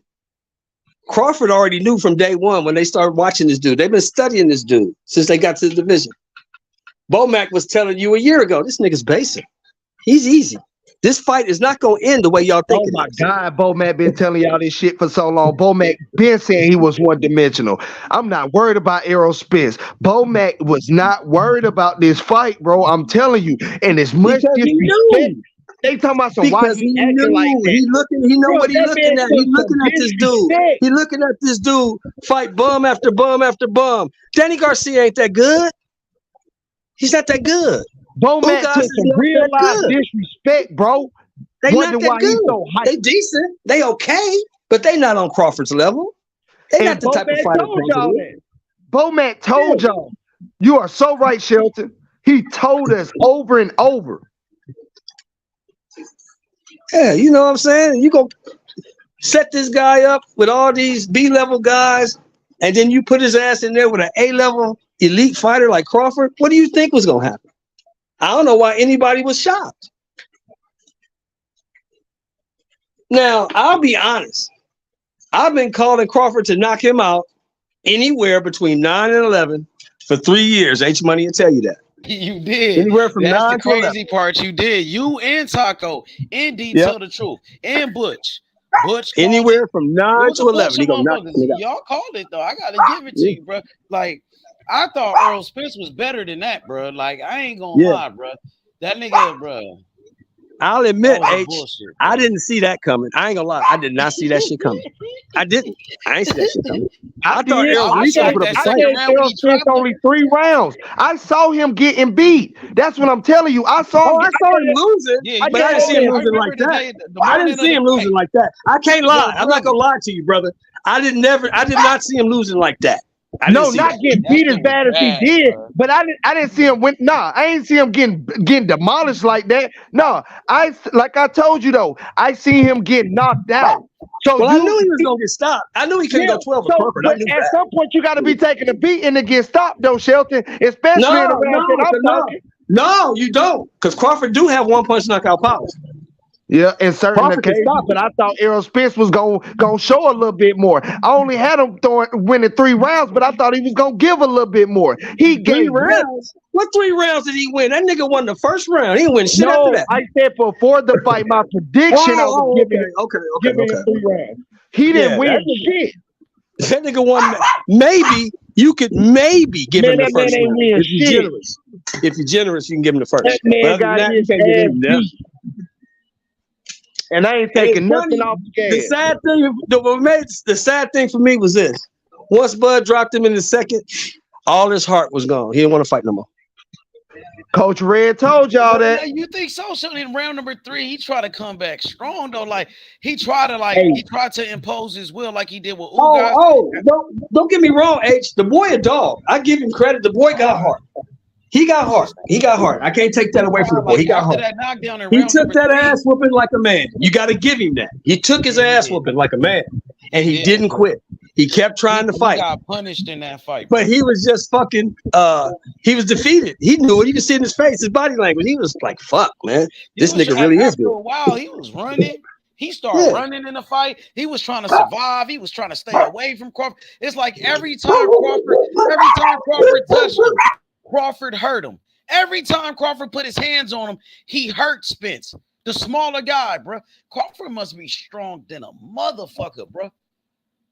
That nigga heavy-handed, bro. That shit's crazy. What I'm gonna say, what I'm gonna say about that comment about the second round, what I'm gonna say, bro, it's like I really feel like Spence, the inside of Spence, really was like a little kid. You know how a little kid want to be perfect, bro. You know how a little kid don't want to mess up and he just start pouting as soon as something don't go his way or it ain't perfect. I swear, when he got knocked out by that 1-2 and he got sat down in front of all them people, it just his pride left, not necessarily his heart, like his pride, like he got down on himself. So anything after that point, it wasn't gonna be at an elite level, and it showed. Yep, it showed. I caught that shit from the beginning too.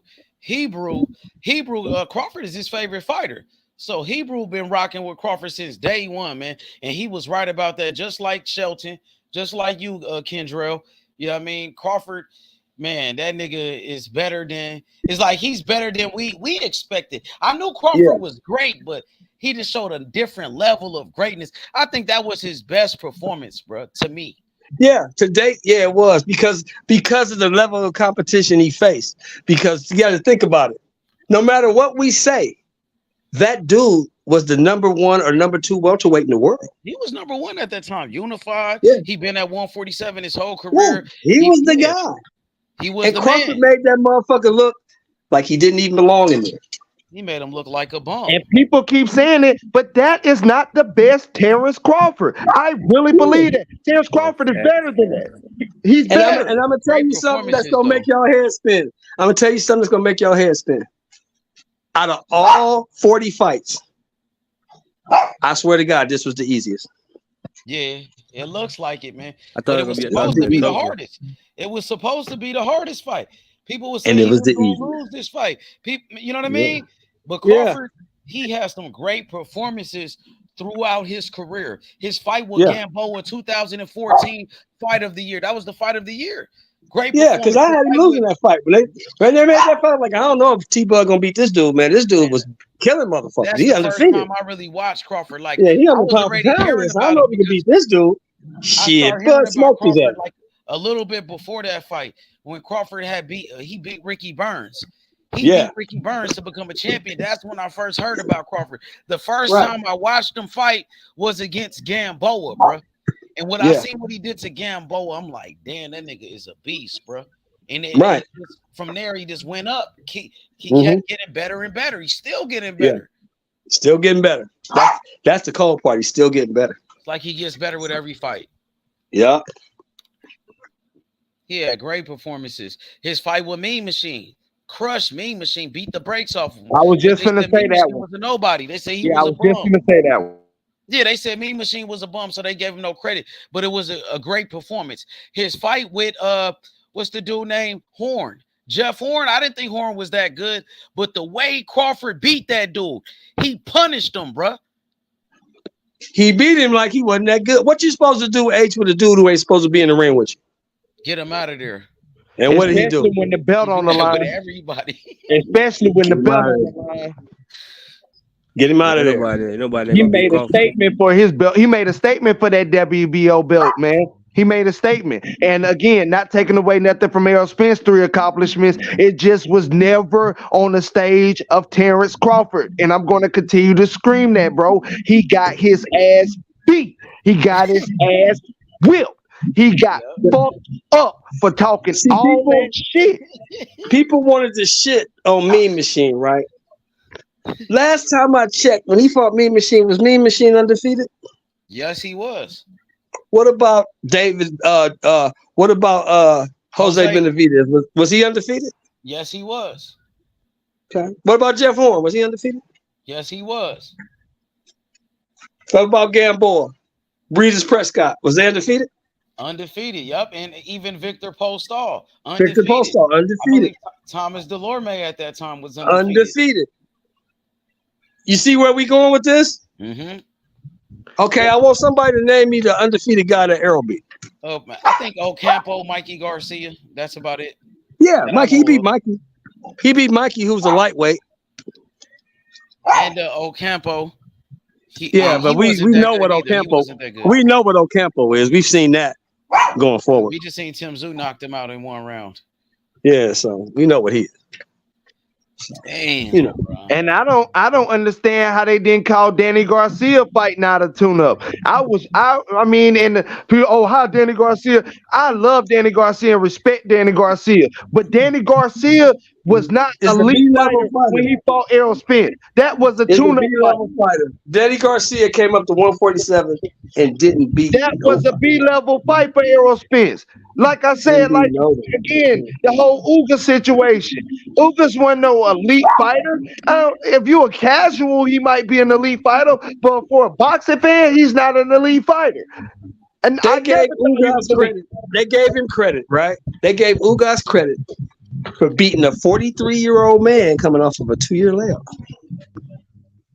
But I'm saying everybody that Terence Crawford fought, just like you saying, Shelton, everybody Terence Crawford fought, they was old. They was past their prime. Oh, they used to be champions. All this shit. Amir Khan, Gamboa, Victor Postol, all this shit. They used to be great. All this, that, and the other. Well, the people Errol Spence fought used to be great too. And again, he got in there and he got his ass demolished. He got his ass dismantled. He got his ass whipped. He got his ass whooped. He got beat up. Whatever you want to say. What's the term they use? They say it's levels. That's what they say, right? Yep. Crawford showed you that there's levels to this shit. He about 5 levels above 5. It's levels to this. And you not on my level. And I'm going to treat you as such. I'm going to show you that you're not on my level. You get out of line, I swear to God. I'm going to line your ass back up. I'm going to line you up. Number 11. I'm going to line you up. I'm going to take my belt off. I ain't one of your kids, but I'm going to treat you like one. I promise if he treating his kids like that, I'm calling what's it called? DSS, my damn self. He treating his kids like that. He fucked that boy up. That boy ain't have a kid. That boy said, I ain't one of your kids. He said, well, I'm going to treat you like that. I swear to God. Get in line now. You can be next you one going to be number 11. Get in line now. You can be next one down. Bro, I was so calm before the fight, bro. I was so calm. Bro, I was calm 2 days before the fight. I was calm 3 days before the fight. I hear all confident, bro. I remember you came on the morning of the fight, and you hopped on talking your shit, preaching. You was preaching. You predicted what was gonna happen, and you was right, man. You know, so I got to give you your credit, bro. But for me, I had Crawford winning. I was rooting for Crawford, but to be honest, I didn't even know what to expect. I just knew it was gonna be like I didn't know what to expect. I knew it was gonna be a good fight, a great fight. I didn't know what to expect. I thought Spence was gonna do more than that, bro. I can't lie. Even that second round knockdown, that shit surprised me, bro. Because he barely hit him, bro. He didn't even put no mustard on his punch, bro. He barely touched him, and he dropped him. When I seen that, I was shocked, bro. Like he dropped that nigga. I couldn't believe that shit, bro. Soon as he touched him, he was hurt, bro. He couldn't take that man punching power, bro. Crawford was better at everything. Crawford, bro, and another person that predicted this shit was Crawford. Crawford predicted this shit years ago, 5 years ago, 6 years ago, when he first came up for 140. He said, I wanted Errol Spence. Nobody was calling out Errol Spence at that time. You had people that was ducking him around then. This dude came up from 140, called him out. And I thought, man, this nigga must be bluffing. You know what I mean? When I see Crawford calling out Spence when he was at 140, when he first came up, I'm like, man, right.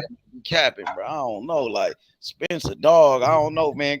This nigga Crawford must be crazy. You know what I'm saying? But he stood on everything that he said, bro.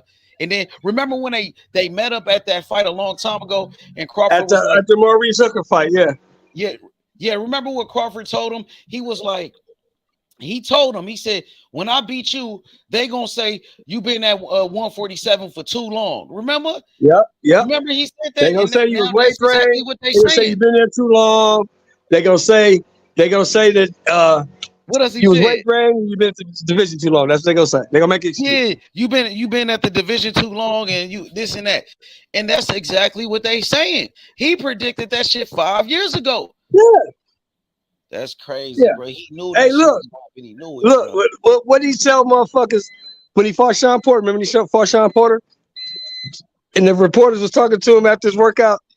He said, I don't even care about what y'all talking about, because after I stop him, y'all gonna say he was past it. He was washed up. Yup. After I stop him, that's what y'all gonna say. Man, he made stop him look like a bum. He made that dude look like a complete nobody. And before that, Spence was fucking people up, bro. He fucked up Danny.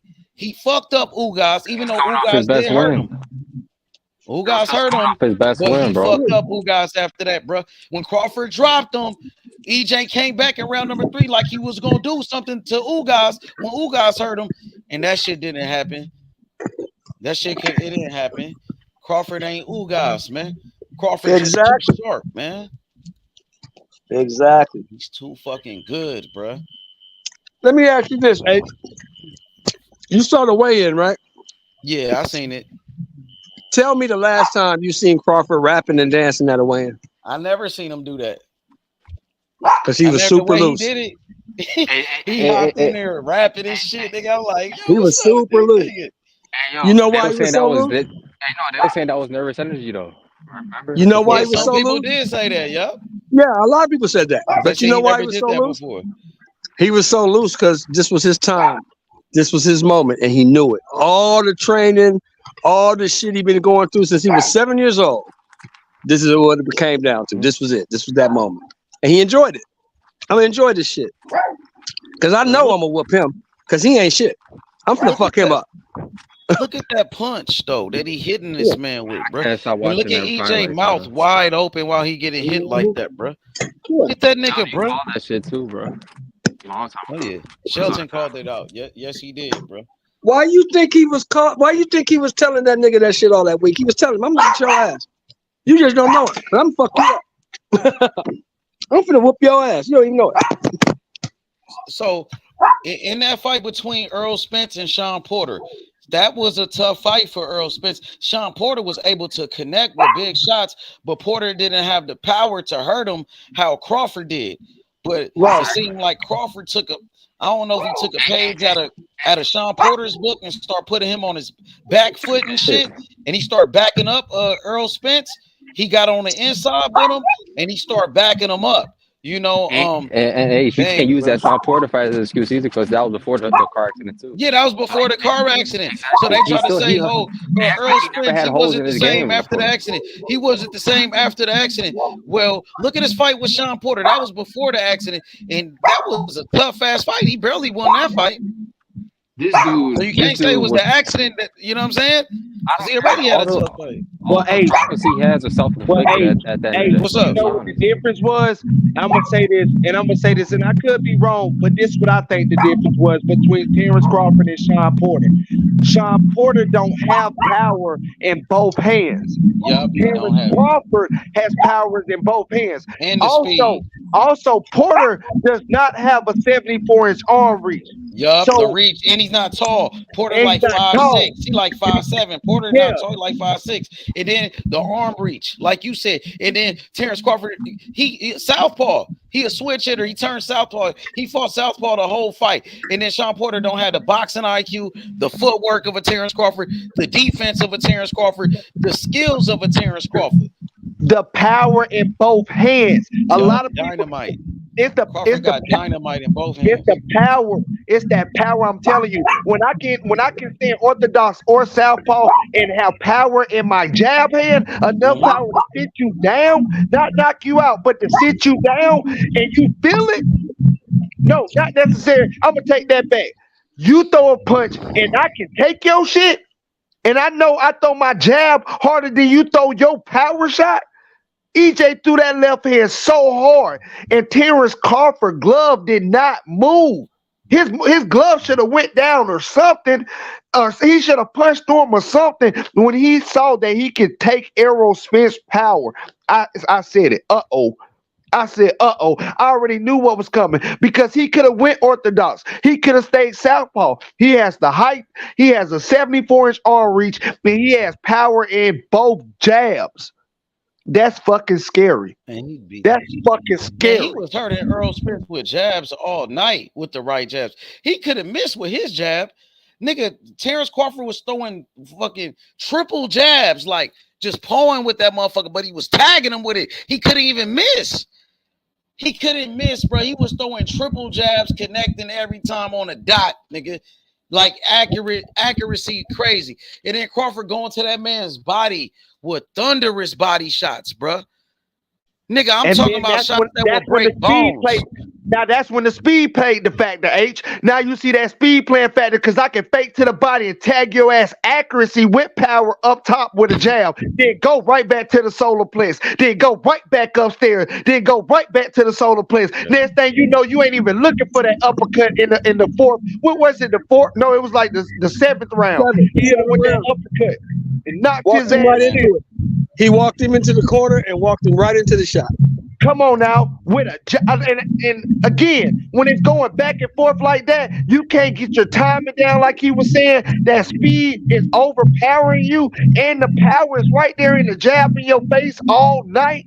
Man, we used to be on this motherfucker H to tell you all night, 14 hours. Remember H? Look like Will Smith off a hit.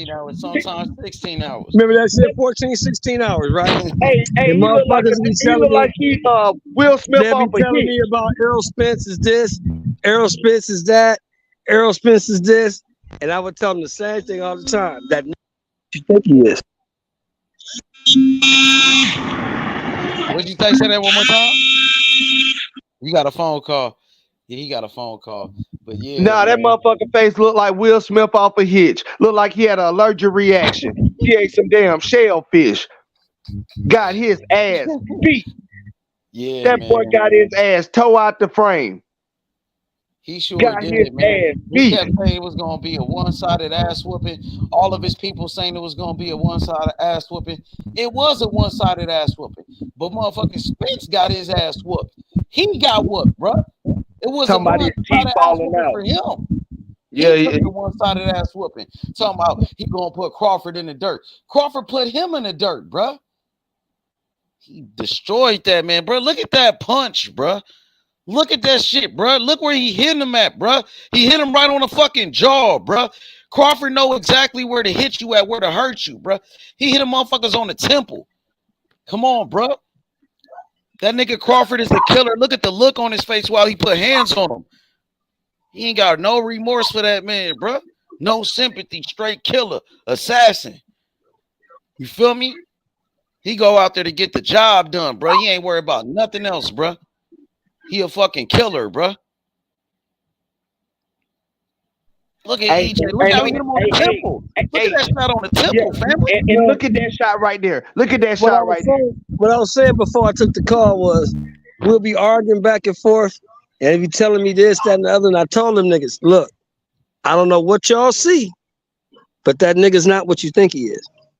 Shelton, at this picture, look at his footwork. Look at his angle. If he was to throw the left hand down the pipe right now, like he sets you up to be accurate. He sets you up for the power shot. And if everybody falls right into it. If you look at his career and look at his fights, he does two things very well. He either A, punches in between your shots and catches you before you catch him, or he walks you into shots that you do not see coming.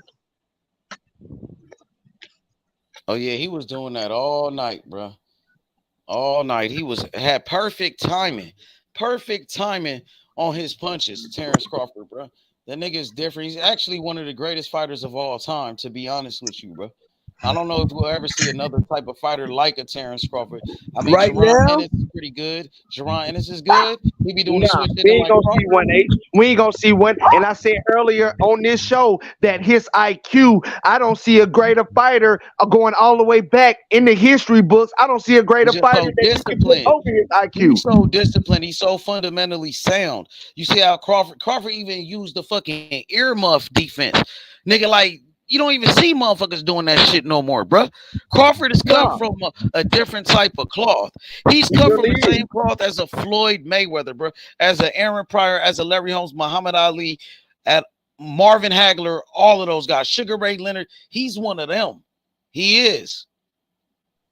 Ain't nowhere in hell you can tell me Spence can fight at a distance, but Terence Crawford can.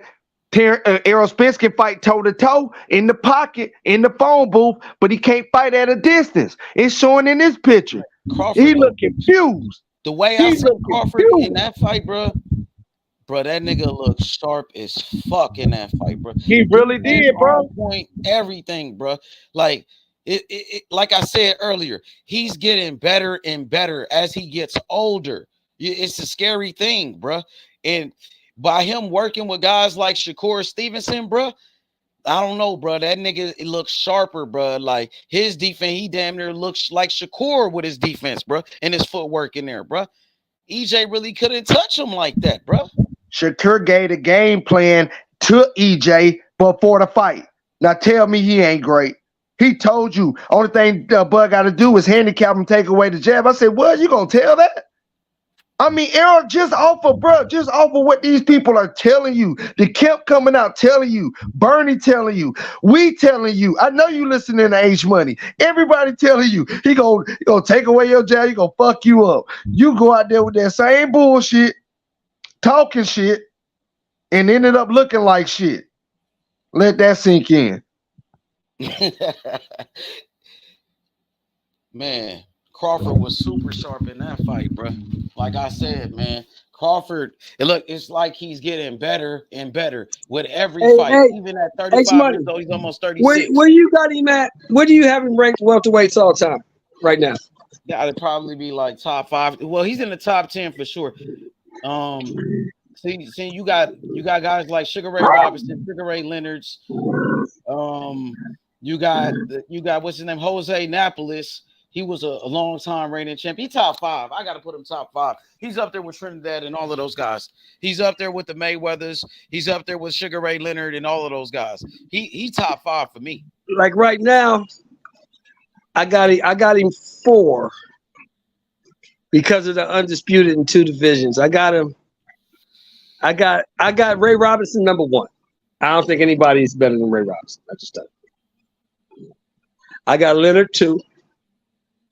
I got Mayweather 3 because Mayweather could do so much and he came through multiple divisions as well. I got Crawford after him. And 5 at welterweight. I would have to say it's either Napolis or Pepino Cuevas, because Pepino Cuevas defended that motherfucker 12 times. Okay, yeah, he was a good fighter too. I know you always speak highly of him. Yeah, you always do. I got Cuevas up there. I got Thomas Hearns up there too. Now Thomas Hearns was bad motherfucker now. Yeah, the Hitman, he beat Cuevas, right? That's how he became the champ. Yeah, he knocked Cuevas out. That's how he got his title. He knocked Cuevas out. Knocked him out in 2 rounds. I put him at number 2. I put him at number 2, and I have to put Mayweather at number 1 because of my era. I put him at number 2, not because of that, because he has 11 straight stoppages. I know all of them weren't knockouts, as people want to claim, but he has 11 straight stoppages at this division. He can't help who they put in front of him. I'm not blaming him for that, but they're still professional athletes, and he has been able to stop 11 in a row. You know how hard that is? You know how hard it is just to stop one? And he has stopped 11 in a row. Get that man his flowers. I put him at 2. That's just me, though.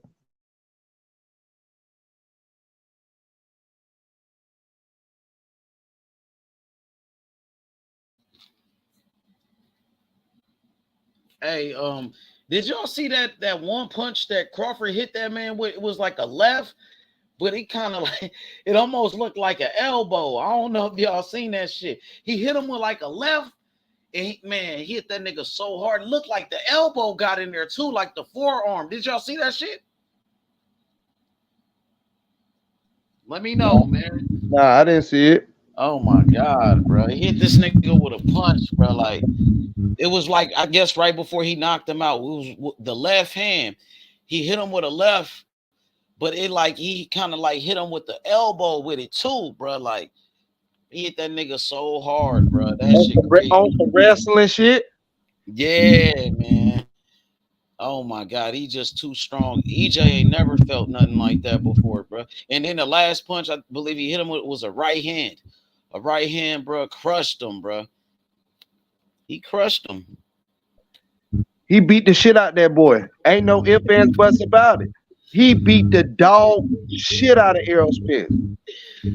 Errol Spence ain't have a chance in hell. I'm telling you, bro. Errol Spence could have, I mean, honestly, that's not to say he's not a good fighter, bro. And I don't want nobody to twist my words. What I'm saying is he talked his ass right into an ass whooping. And he can't be mad at nobody but himself. He can't be mad at nobody but himself, even if he is mad. I don't think he got the strength to be mad. I don't think that nigga got the strength to be happy. He fucked up right now. Terence Crawford beat the feelings out that boy. He can't even be emotional. Do you remember what Bo Mack told him at the first press conference in New York? What he told him? Be careful what you ask for, boy. Yeah, he beat the feelings out that boy. He don't know if he happy, sad, mad, confused, constipated. That man don't know what he is right now. He beat the feelings out that motherfucker. Talking all that shit.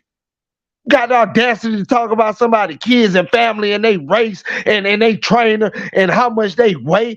Man, nobody want to hear all that shit. We talking about me and you, bro. What you got to say about me? What you got to do to me? What you gonna do to me? You ain't even pinched the nigga. You should have bit him like Mike Tyson. At least you would have did something, nigga. You ain't do nothing. I just like what he told him. He said, well, he says he's this, he's that. He's big, he's strong, he's the big bad wolf. Okay, well, he got to show me.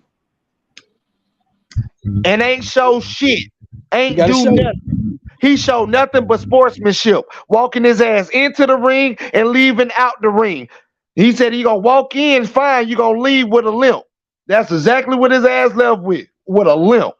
Fucked up, beat up.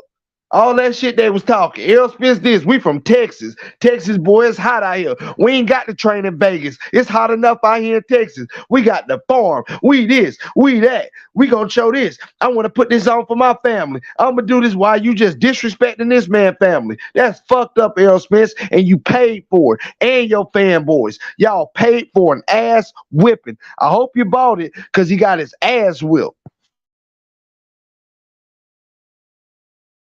Hey, Sheldon, what's your thoughts on people saying Crawford, boots and Crawford and all of that? Like, everybody talking about Boots. It seemed like the Errol If he Spence fights, huh? If he fights Boots within the next 18 months, right? If Boots gets in the ring with Crawford within the next 18 months, he gonna do Boots the same way. Boots ain't Boots saw nothing in his you don't career. think Boots is different than EJ? Yeah, he's His better style- than EJ. He's younger, he's stronger, and he's probably better, more skilled. But Boots, I gotta go with Shelton because Shelton made a great point as well about that fight too. H. Shelton said that Terence Crawford ain't gonna get $10 million for that fight either, so it's like a high risk, low reward. That nigga money going up after that fight. but here's the thing, though. Here's the biggest thing that stops Boots from winning. All the dudes, the 31 dudes, Boots done fought in his career. He ain't fought nobody in his career that could prepare him for Terence Crawford. Nobody.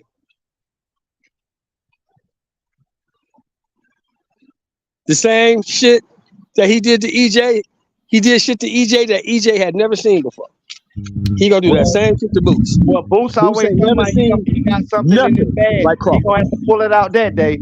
He always talking about he got something in the bag. He gonna have to pull it out if he fight Terence Crawford. He might as well go get it out now. Yeah, he ain't seen nothing that could prepare him for that. Go in the house. He ain't seen nothing. He ain't fought nobody that could prepare him for Terence Crawford. Sit down. Go in the house. You gotta start reaching in that bag and pulling out them tools now because I'm telling you. He ain't got them. He ain't got them. The only way you get them tools is to use them. He ain't never had to use them. He ain't got them. And he get in the ring with Crawford. I give Boots 9 rounds. He'll stop Boots in 9. You don't think Boots will do better than what Spence did? He'll stop him in 9, H. I think I do. Me personally, I do because Boots is not one dimensional. Because Boots do have some attributes about him, and he has some power. I don't think he has enough power. Boots look like he in better shape than EJ. He take boxing serious. Yeah, he takes boxing serious. I think he'll have a way better performance. I don't see him winning, and I do see him getting stopped. I'm gonna say that this is a grown man sport. Be a pup as long as you can, because this is a grown man sport. Hey, so with Crawford, it looks like he really want to fight Charlo. You know what I'm saying? Because he want Charlo. He called out Charlo during the fight. He pointed at Charlo and everything, bro. That's savage, bro. Yeah, he mean what he said. He wants Charlo because Charlo disrespected him. He said Charlo put his nose. He said Charlo's put his nose in business that didn't concern him. He wasn't talking to him. He was talking to EJ. Charlo got those belts too. He could be a 3-time undisputed champion. We don't know that though, because Charlo got a fight coming up. Yeah, Charlo on some bullshit, man. He should have just waited for Crawford, bro. He could have. Well, here's the thing. But be honest though, H. Be honest, H. Who do you know that's professional right now between 147 and 168 that's gonna turn down the fight with Alvarez? Who? Shit, it looks like everybody want to fight him. That's the money guy. Yeah, he is. Fight him to get paid. Yep. Fight him, you get paid. You get retirement money fight him. Yeah, but for Charlo, he probably think like the Crawford fight is a more winnable fight for him. But you got to think about it too. Charlo wasn't expecting Errol Spence to lose this fight. When he took the Canelo fight, you're right. He was expecting Errol to win this Errol fight. Spence was gonna win, and he didn't want to fight Errol Spence because you know what I mean. That's probably what it was. Let me ask y'all this: a fight between Charlo and Terence Crawford. Terence Crawford versus Charlo at 154 for undisputed. What y'all think about that? I feel like Charlo will make too many mistakes out of anger. I feel like Charlo would try to smother him. I feel like Charlo would get knocked out in the later rounds after taking the beat in the earlier rounds because he will make too many mistakes. He's a decent boxer. He's not a great boxer. He will try to smother Terence Crawford with punches, trying to be the bigger man and out-punch him and show his power. Terence Crawford too slick for that. He's going to set him up with angles, be accurate, show his power in both hands, and stop him late. And you got my prediction now, H. So you already know I believe that's a tough fight for Bud. I think Bud will win it. Yeah, it's a tough fight because Charlo's a big guy. Charlo probably walks around when he ain't training about 180. 180. That's a big dude.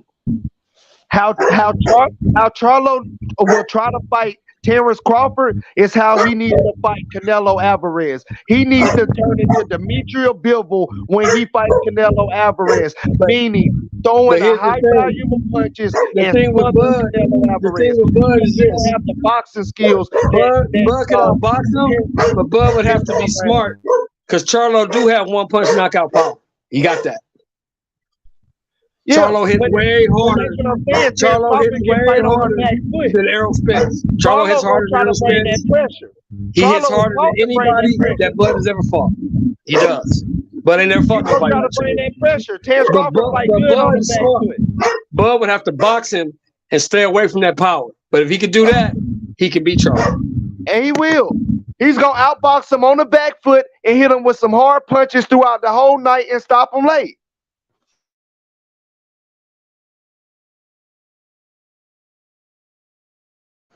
I really feel like Charlo has a chance to win this Canelo fight. He just has to stay. He has to stay disciplined. He cannot go in there making the mistakes that he made and start rushing himself.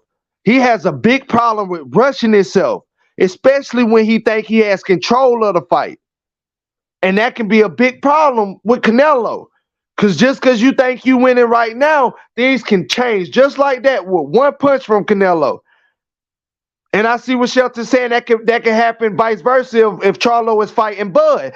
Charlo got that power, Bud getting there the wrong way, but I think Bud is disciplined. I really think Bud has an IQ that's going to keep him disciplined and focus on the game plan to where in a high-level fight like that against another elite level, he's not going to make them mistakes. He's not going to make them same mistakes that I feel like Charlo is going to make against a Canelo and mess up his bag. But here's the thing with Canelo though, with the Charlo Canelo fight. Canelo got to get him before 8, because we all know for a fact we've seen it. Canelo gasses out. Canelo gasses out. He gets tired. If he gasses out against Charlo, he gonna be in the. He gonna be in the. And that's why I want Charlo to have that Bivol mentality, especially in the late rounds, because you know he's gonna be wore out turning pink. Wear his ass out in them late rounds. Wear him out. If you can make it to the championship rounds 11 and 12, I'm telling you, he ain't gonna have the same energy he had when he fought Caleb Plant. He not gonna have that because Caleb Plant wasn't touching him. Caleb Plant punches was not affecting Canelo Alvarez. If they was hurting him, then it would have been a different story. Jamel Charlo punches is gonna hurt Canelo Alvarez if he's able to land and outbox him from the outside and keep Canelo at the distance using his arm reach. Yeah, I don't think he got enough power. I don't think Mel has enough power to stop Canelo because Canelo ain't never even been dropped. So man, I don't know if to stop him. I'm telling you, he I gonna don't know if to stop him, but I think he can outbox him. I think he can outwork him because Canelo gets tired. But Canelo's like a little tank, man. Ain't nobody even wobble that dude. That dude. If he do stop him in 11th or 12th round, I feel like, but I really do feel like he really going to like beat Canelo up. Bivol can even stop Canelo, so you might have a point. That's just me. I feel like he could get a stoppage late round. I see, like I say, he got a chance to win it. I really can't call that fight. He got a chance. I just hope he make it because Canelo catching. It's gonna hurt him. He ain't never been hit by a 68 pounder before. I can't call that fight. Catching, he gonna hurt him. He gonna hurt him bad. I can't call that fight. That's a difficult one to call right there. Canelo and Charlo is a difficult one to call. And if I really think if he knew this outcome before he signed that contract, I think he would be defending his undisputed belts at 154 with Terence Crawford and end up losing them and not even get the chance to fight Canelo. Hey, I've been a whole lot of things in my life, bro, but I ain't never been no hater. I'm glad he got that fight. You don't turn down no Canelo bag. You goddamn fool if you turn that bag. Yeah, I'm not telling him to turn it down. I'm just saying that if he would have knew the outcome before signing the Canelo fight with the Errol Spence Terence Crawford, I think he still would have fought Terence Crawford. He would have fought Terence Crawford. Because he really think he could beat Terence Crawford, and then he would have tried to take the Canelo fight, which would have never happened because he wasn't gonna beat Terence Crawford. I'm telling you, bro. I'm telling you, like he would have tried to make a point. This my division, you coming up here and you just beat my dog. Yeah, he would have tried to make a point. That ego. So I ain't no hater either. We gonna see. If I'm Bud, I just wait. I wait to see what happens in this fight. If he beats Canelo, he's not coming down, Shelton. I guarantee you, he's not. No, Canelo ain't coming down. Canelo ain't got to. No. If Charlo beats Canelo, why would you come back? That don't make no sense. It's stupid. That's what I'm saying. So we won't be able to see him fight Crawford. No, I don't think he will. I don't think he's gonna. I don't think he will. I think. Yeah, I don't think he's gonna fight Crawford. I think the next fight. Because you know the PBC was trying to set that Canelo Errol fight up, right? You know that. Yeah. That was supposed to be the third fight. Charlo loses. If Charlo loses, third fight. If Charlo loses, I think Bud will get that fight. But is Bud gonna take it? Because Bud in a recent interview just said he's not going up there. I'm telling you, bro. You put enough zeros on that check, Bud will take it. Okay. Because Bud only got a couple fights left. Bud's 36. But in the interview, he sounded confident, Shelton. I'm telling you. He was like, I'm not going up to 168. Yeah, I mean, a lot of people say a lot of shit. But money changes things. We all human. Ain't nobody exempt. Enough money will make you do some shit that you said you wasn't gonna do. I think you have to fight him at 164 or 160. I don't think Crawford going to nowhere. It'll have to be at a catch weight to like 160, 164. I think Errol's gonna fight him at 160. That's fine. Because whatever it is, it'll be a huge fight. It'll be a major bag, and I can walk away. Yeah. Because I was hearing Maul was the older brother was supposed to get the fight in a 3-fight deal. I heard David Benavidez's name was mentioned. So I don't Maul really know. Is not fighting nobody. Maul got too many personal issues going on. I heard all of them was in the mix to fight afterwards. So I don't. Gotta wait to see.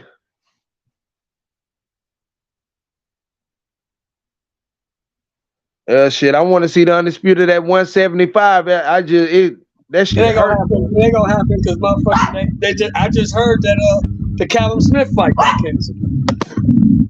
Somebody got hurt. Oh damn. So they want Bivol out the ring 2 to 3 years to where he just ain't the same. Bivol is going to take another fight. Bivol got to fight somebody. Shit, stop being inactive. Fight somebody. Yeah. And if I'm Big Maul, I ain't trying to fight nobody. I'm trying to fight that motherfucker who just slapped the shit out of me. That's what I'm trying to fight. Caleb Plant. I don't really think I don't even know why he doing that, bro. Like, what are you winning by fighting Caleb? I guess you get a check. I don't even know if you get a check. Who gonna watch it? I'd rather you try to unify the belt. Would you care if a motherfucker walked up and slapped the shit out of you? Would you care if anybody watched it? Nah, I'm saying, but they know what the hell they was doing. Hell, he put his hand in that man's face first, bro. I don't give a fuck. Even try to entertain that shit, bro. They professional. I don't give a fuck. You slapped the shit out of me in front of all them folks. One fight at 168, one a champion at 160. That's what I'm saying. They shouldn't even be slapped the shit out of me in front of all them folks. We gotta fight. He got his own family shit going on. Fuck the money. I don't think the belt. Even an offer fuck for him. All that shit. Fuck the belt. Fuck the money. Fuck all that shit. You slapped the shit out of me in front of all them folks. Well, shit, they need to handle that shit in the street. If it's fuck the money, fuck the belt, and fuck boxing, handle that shit in the street. We gotta fight. We gotta fight. Don't fight them in the street, then. That's what they turning it into, a street fight, anyways. Ain't nobody signed no contract. Ain't nobody signed no contract. The first motherfucker I'd have called was Al Heyman. Man, make the fight. Make the motherfucking fight. Make it. My whole point, so shit, they might as well handle it in the streets if they ain't gonna set it up. I'm talking about shit that's realistic. Make the motherfucking fight, Al. Make it. Make it. Shit, I'd rather see him a Boo fight or him try to unify than a Caleb Plant. That shit just about a whole bunch of noise. Whole bunch of nothing. Shit, he make more money fighting Plant than who's other champions at 60? Who? Laura? Danny? It don't matter. He unified. You make way more money fighting Plant than either one of them dudes. Drop the belt and go and fight him. Go move up to 160 like Boo Boo did and blackball yourself out. You need to be trying to worry about your own career and stop worrying about Caleb Plant. He done took 2 back-to-back losses. You haven't. Go focus on your own shit. Let that slap shit go, bro. There's money to be made out here. He ain't gonna handle it in the streets, so they would already did it, bro. I can't roll with that. I can't roll with that, bro. I can't roll with that. Can't no grown man slap shit out. It ain't about what you can roll with. Maul ain't rolling with that shit. Maul ain't do nothing. What did Maul do? That's what we talking about. He didn't do nothing. So go and unify. Go build a legacy. Go get your money. Go put yourself in a position to get some money. Like you worrying about a nigga outside the ring. That nigga ain't fought in 2.5 years, bro. That's his fault. Again, he fought in 2.5 years. That's his fault. Well, drop that damn belt. Stop holding the belt hostage. They should take it from his ass. They should strip it. That's what I'm talking about. I'm saying that shit like it's a good thing that he been out the ring for 2 years. No, you just holding the belt up, bro. We can see other elite fighters. If you want to play sick, or if you want to skip school,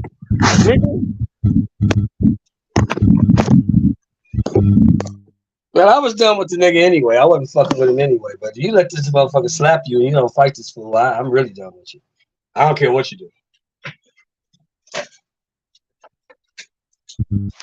Yeah, they need to get on these damn champions, bro. Hey, Shelton, I want you to give me your take on the Matias T.O. at 140 if they were to fight. Matias knocks him out. Late rounds, early rounds? Anywhere between 6 and 8. Can anyone mess with Matias right now? No, not 140. No. His skills better.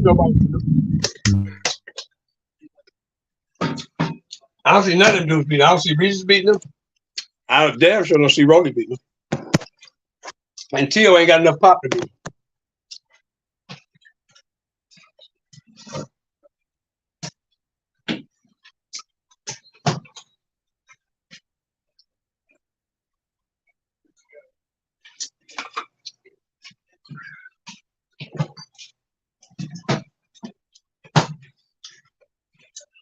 Yeah, don't Rolly got a fight coming up? I don't know. I heard Rolly got injured. Got who? I heard Rolly got injured. Oh, okay. Okay. Now. Rolly has to try to hang on to that belt as long as possible. He better. As soon as he fights somebody, he gonna lose. As soon as he fights somebody, he gonna lose it. That's a fact. That 40-year-old man was whooping his ass. Facts. Tearing his ass up. That old man was tearing his ass up. But you know, they said they shot that envelope down to the guy. Hey man, go take my man this envelope. Tony Week. Go take Tony this envelope, man. Tell Tony stop the fight. Yeah. Rolly ass need to stop. Him and Bullet with that shit. Bullet got a fight coming up. Who? Bullet, Coach Bullet. He got a fight coming up. August something. Next couple weeks, he gonna fight Calvin Ford. Oh, okay. Shit, I won't be watching it, but they gonna fight for charity. They fighting in Baltimore for charity. Oh, kudos to 6 rounds. I heard that. 2 old motherfuckers fighting. Like they ain't got enough money. That's cool though. That's cool. I like it. I ain't gonna watch it, but I like it.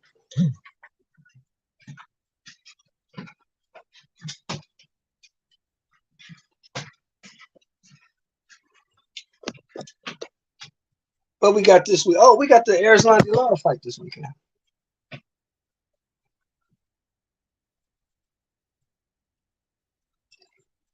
I got Lara.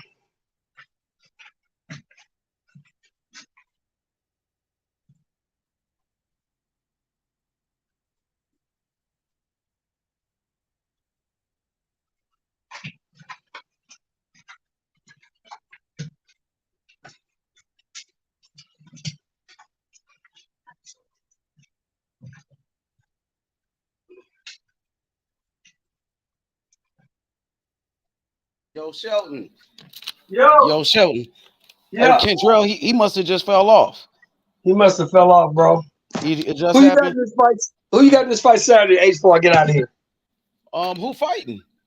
Laura and Denny. Is that fight still going on? Yeah, they fight Saturday. You sure? Yeah, August the 5th. I looked on the schedule, bro. I didn't see it because I thought it was this Saturday because that's my birthday this Saturday. August 5th. Yeah, August 5th. Yeah, so so Shelton, yeah, yep. They say it's going. They say it's coming out. Man, I was looking forward to that fight, so I'm kind of disappointed if the fight is not gonna happen, man. Did somebody get injured or something? I have no idea, bro. I just looked on the schedule; it wasn't on there, unless you know what I mean. They forgot to. If you look at the box, look at the boxing sneak. Look at boxing schedule, boxing scene.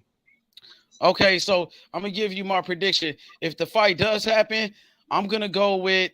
I'm rooting for Iris Landy Lara. I want Lara to win, but Lara is getting up there in age. Lara is 40 years old, and he's from Cuba. He's 41. We don't know his real age. He's 41. And Lara is a boxer where he relies on his legs and his movement. And I don't know if his legs are still there.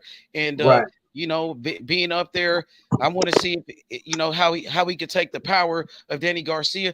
I'm gonna go with Lara, but I know Danny Garcia is the younger fighter, and you know, maybe the power of Danny could be too much because Lara is, you know, he's older, you know what I mean? But I'm gonna go with Lara in that one.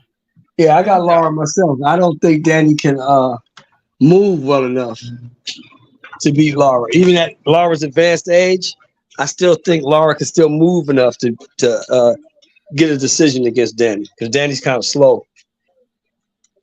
Danny feet ain't too good. Danny is kind of slow, but can Lara move and box? Does he have the legs at this age? Yeah, does he have the stamina? Yeah, to go 12 rounds. Yeah, I know. Because I don't think he got the pop to stop Danny. Danny can take a shot. I give Danny that. Yep, for sure. Danny So Lara will have to outbox Danny Garcia. I don't see him knocking out Danny. Danny do got some punching power. I don't know if Danny can knock out Iris Landy Lara. You know what I mean? But Lara at this age, I don't know if he could move and box the way he want to.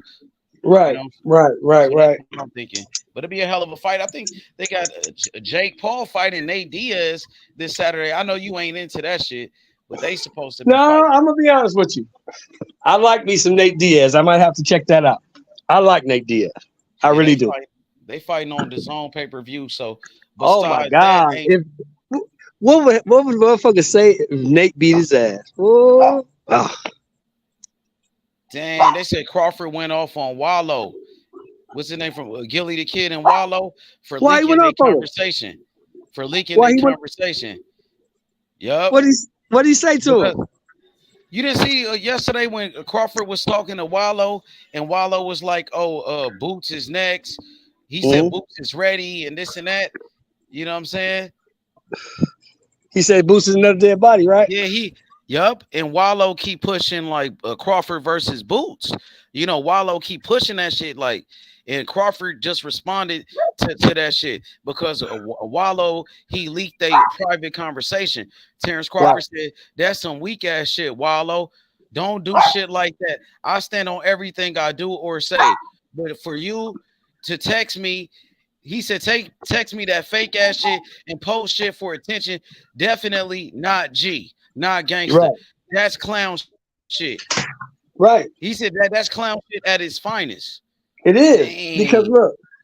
Because look, think about it. I mean, we would love to see the fight because we boxing fans, right? Yeah. But beating up Boots, what does that do for Bud? Mm-hmm. Exactly. You see what Wallow is trying to do? He trying to build up Boots' name off of Crawford. You know what I mean? Right. Crawford ain't going for that shit. Number one pound for pound, the best fighter in the world. He shut that shit down quick because he just knocked out Spence. And instead of talking about his great performance, you want to go talk about Terence Crawford versus Boots. You trying to promote that shit. Yeah. I mean, I get it. You from Philly and that's your guy. I understand that. But don't do it like that. Give that man his flowers. Let that man rest. Let that man figure out what he gonna do. And then, privately, You ain't gotta post it. You ain't gotta do nothing like that. Just call. You got the man number. Just call. Like, hey man, you think is Boots on the radar? Is he on the radar? And y'all talk about that amongst men. You know what I'm talking about? Mm-hmm. Crawford don't play that shit, bro. No. Crawford, he checked that nigga quick. Yeah, that's some clown shit, nigga. That's clown shit. You know I got plans. I got shit I want to do. He got a rematch coming up. He got a rematch with Spence.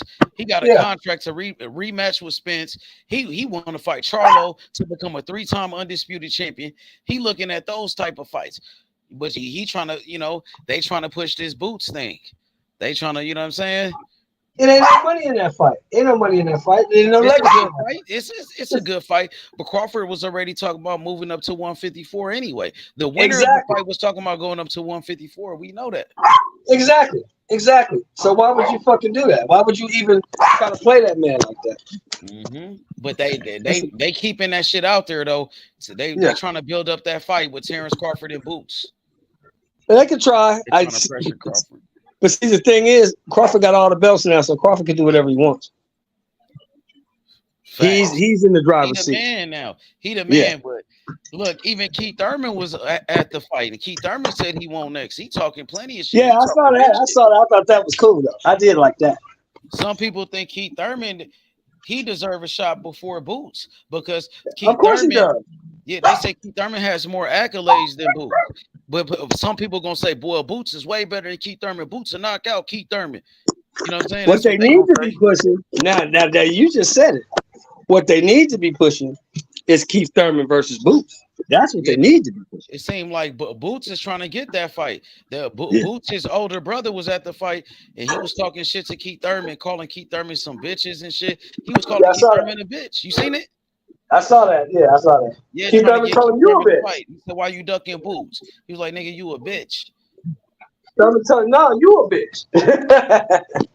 That shit crazy, man. I like that. Yeah. Hell yeah, Sheldon. I appreciate you, bro. Thanks for coming through, Sheldon. Let's wrap this thing up, OG. Always cool, man. Always. Thanks for having me, bro. And I'll catch you on the next one. Thanks for coming through, bro. Appreciate you, Sheldon. Yes, sir. For sure. Hey, y'all hit that like button. Subscribe to the channel. We out.